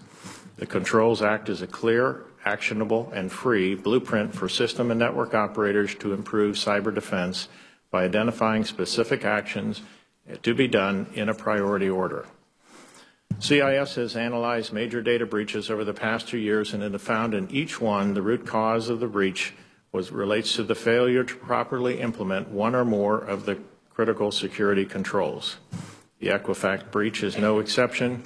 We found that there were 5 of the 20 critical security controls that were not properly implemented by Equifax. Many organizations are seeing the value of the critical security controls. California, Ohio, the Republic of Paraguay, ETSI, the European Technical Standards Organization, have adopted the controls as a standard for cybersecurity. Aerospace Industries Association and the Atlantic Council have also endorsed the critical security controls. As Congress considers ways to improve cybersecurity in the U.S., I offer the following recommendation. I start with the recognition that the NIST cybersecurity framework is an excellent top-level guidance document that points to other more detailed documents and best practices for implementation guidance, including the critical security controls. While a logical construct, this approach has some unintended consequences. In particular, government and private sector organizations who wish to implement the NIST cybersecurity framework must then select for implementation from among the very comprehensive list of standards, guidelines, and best practices that are referenced in the NIST framework. The same problem is magnified for organizations that are required to comply with multiple high-level frameworks that are similar to the NIST cybersecurity framework. For example, financial organizations are required to certify against the payment card industry, or PCI, security framework. Organizations with international presence are often required to follow the International Standards Organization, or ISO, cybersecurity framework, and so on. While the individual policies and regulations are well intended, they are contributing to much confusion and inefficiency in achieving the common goal of effective cyber defense. Recognizing that our multiple cybersecurity frameworks and duplicative policies have contributed to great confusion, I would recommend that NIST be chartered to develop a single cybersecurity implementation guideline that can be used to satisfy the requirements of the NIST cybersecurity framework, PCI, ISO, IEEE, and similar general security frameworks. This implementation guideline should provide clear guidance on what constitutes basic cyber hygiene and specify a prioritization for implementation of appropriate controls. I note that the United Kingdom and Australia have done exactly that with the Australian Signals Directorate's Essential 8 and the United Kingdom's National Cybersecurity Center's Cyber Essentials. I offer the Center for Internet Security's critical security controls as a point of departure or a model for such an effort. This concludes my remarks. I look forward to your questions. Thank you, Mr. Gilligan. Thanks to all three of the witnesses. As we heard this morning, these data breaches have become a fact of doing business, haven't they? And it's a matter of constantly keeping up. It never ends. The best estimate we have, the most recent data we have, comes from the first half of 2018, and that is there were 291 data records compromised every second. 291 data records compromised every second. I don't think that's slowed down. It is probably increased.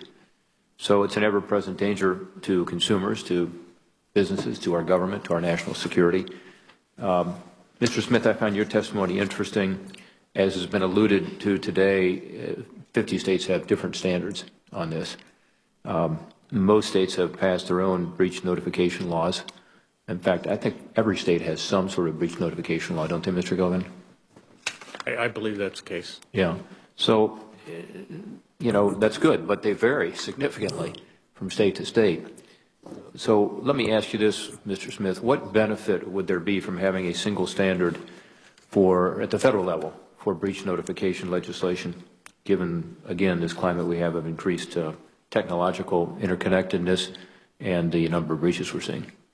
Right. Well, it seems like there would be some benefit to uniformity. I should, though, say that our current commission, so our commission, as you know, is composed of 5 commissioners. Mm-hmm. All of them are new within the last year or so, mm-hmm. and they have not had an opportunity to testify on whether or not they would support a uniform data breach notification standard. Past commissions have supported such a uniform notification standard. But in your personal capacity this afternoon, now, what's your opinion? I was interested, actually, by what Mr. Sorensen said when he said it was, yes, it was a challenge, but it was not necessarily their primary challenge. And so I worked at the FTC in the early 2000s. And at that time, California had passed its first-in-the-nation data breach notification standard. We dealt with it under the choice point breach, which was a huge breach at the time.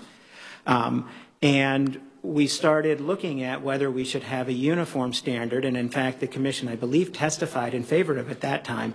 Bills were introduced, 2005, say we need a national standard.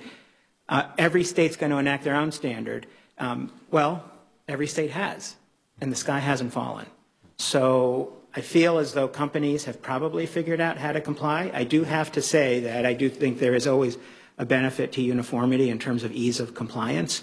But from what I can tell in the market, companies seem to be able to comply with these, with this multiplicity of standards. Well, ease of compliance is one issue, and I do think that's something we'll hear about from the private sector, that they would prefer to know what the standards are and not to perhaps even inadvertently not follow a standard that's different in state to state.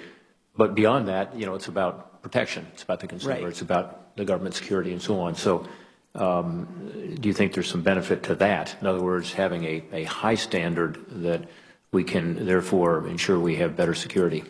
So one of the critical aspects of any kind of a breach notification standard is the trigger for notification. Mm-hmm. I think that on the earlier panel it was mentioned that there's a 72-hour notice requirement in GDPR.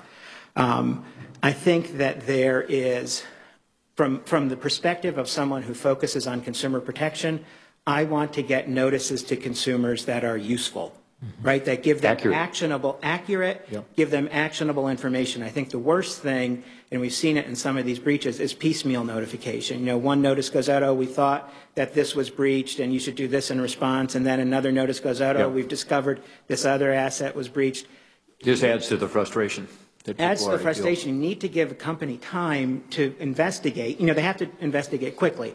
Give them time to investigate, figure out who was affected and what information was compromised and what consumers can do to protect themselves, as well as develop the systems to respond. The 800 lines, the credit monitoring, things like this. So, you know, 30 days, 45 days, something like that. We have a rule, the FTC has a rule that applies to breaches of certain healthcare information where the standard is as quickly as possible, but in no event longer than 60 days.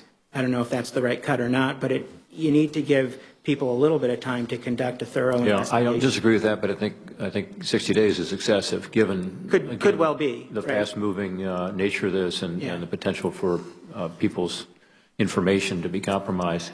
On the APA, the Administrative Procedures Act, I noted you talked about that in your oral remarks. I think the Administrative Procedure Act rulemaking probably does give us more flexibility. In other words, as I said earlier, the previous panel wouldn't be able to respond quickly to a changing threat because it's going to be ever evolving.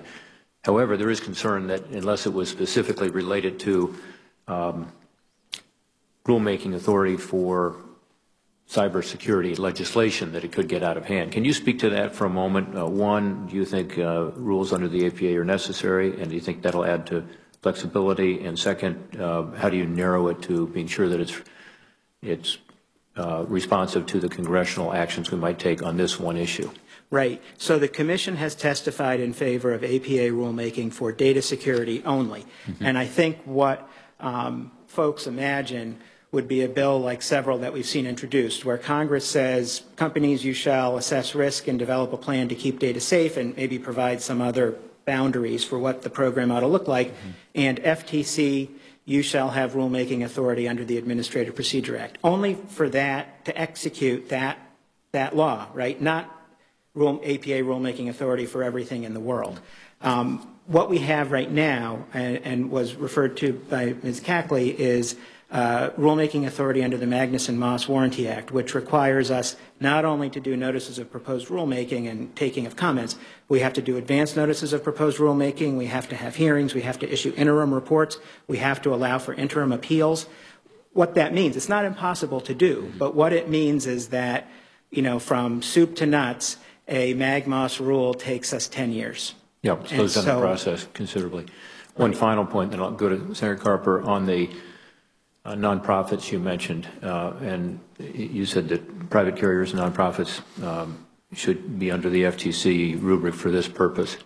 Can you give us a couple examples of that? I'm thinking about hospitals where there have been some breaches, as an example, where sensitive medical information could be released inadvertently, sometimes through hackers. Right. So hospitals, the issue with, if it's medical information, healthcare information, and it's a hospital, then that will be covered by HIPAA. And we work closely with HHS and the Office of Civil Rights to enforce and administer HIPAA standards. What we have seen with nonprofit hospitals are breaches of employee data, not covered by HIPAA. And that's a real challenge. We have also seen breaches at educational institutions. And we have seen breaches at common carriers, and there is, I think, bit of an open question about the Federal Communications Commission's authority to address those jurisdiction to address those breaches. Yeah, all things to look at. Thank you, Senator Carper. Thank you for a really illuminating testimony this morning. You're sitting out in the audience, and I don't know what you're thinking about, but you came to the table prepared, and it's very much appreciated. One of the things that's always helpful to me is when we have a panel of well-informed, thoughtful witnesses, is to see where do you think you agree, and the question will be, where do you think you agree as a panel with respect to what Congress should do next? Would you just start us off, Ms. Cackley? Senator, I think where certainly my testimony and Mr. Smith's testimony were in agreement was around the need for legislation and what some of the elements of that legislation could include, which is to say notice and comment rulemaking authorities, civil penalty authorities. Those were the things that would best help the FTC or whichever agency Congress chooses to invest with this issue, oversight over this issue, the necessary tools to be able to get the job done. All right, thank you. Mr. Smith, what do you think the three of you agree on what we should be doing next, our to-do list, if you will? Well, I mean, particularly with respect to the statutory authority for the Federal Trade Commission to make rules in the area of data security and enforce using civil penalties and also the expanded jurisdiction, we certainly agree on that. And I agree with Mr. Gilligan from CIS about the importance of these useful rubrics like the CIS critical security controls to educate businesses and to focus their attention on things that really matter. For a lot of businesses, I think that data security is just sort of an insurmountable obstacle. It's beyond anyone's comprehension. And these types of rubrics, I think, help businesses to focus their attention in the right place. We've done the same thing this week with our GLBA safeguards rule, where we have the rule began life in 2002 and at the time was quite influential, but it's very basic. I mean, it's about that long. And it requires companies to have good data security, conduct data assessments, appoint people to be responsible. In our new rule, which is somewhat longer, we offer more specifics about encryption and penetration testing and some of the other best practices, which one provides businesses with an auditable standard, provides them with clear information about our expectations, and also candidly provides us with more ability to enforce. Mr. Gilligan, same question. Where do you agree? Well, I think there's fundamental agreement that complex issue. There are a number of regulatory bodies, Federal Trade Commission being one, who have jurisdictions over part of our economy. One of the functions that the Center for Internet Security provides is what we call the multi-state information sharing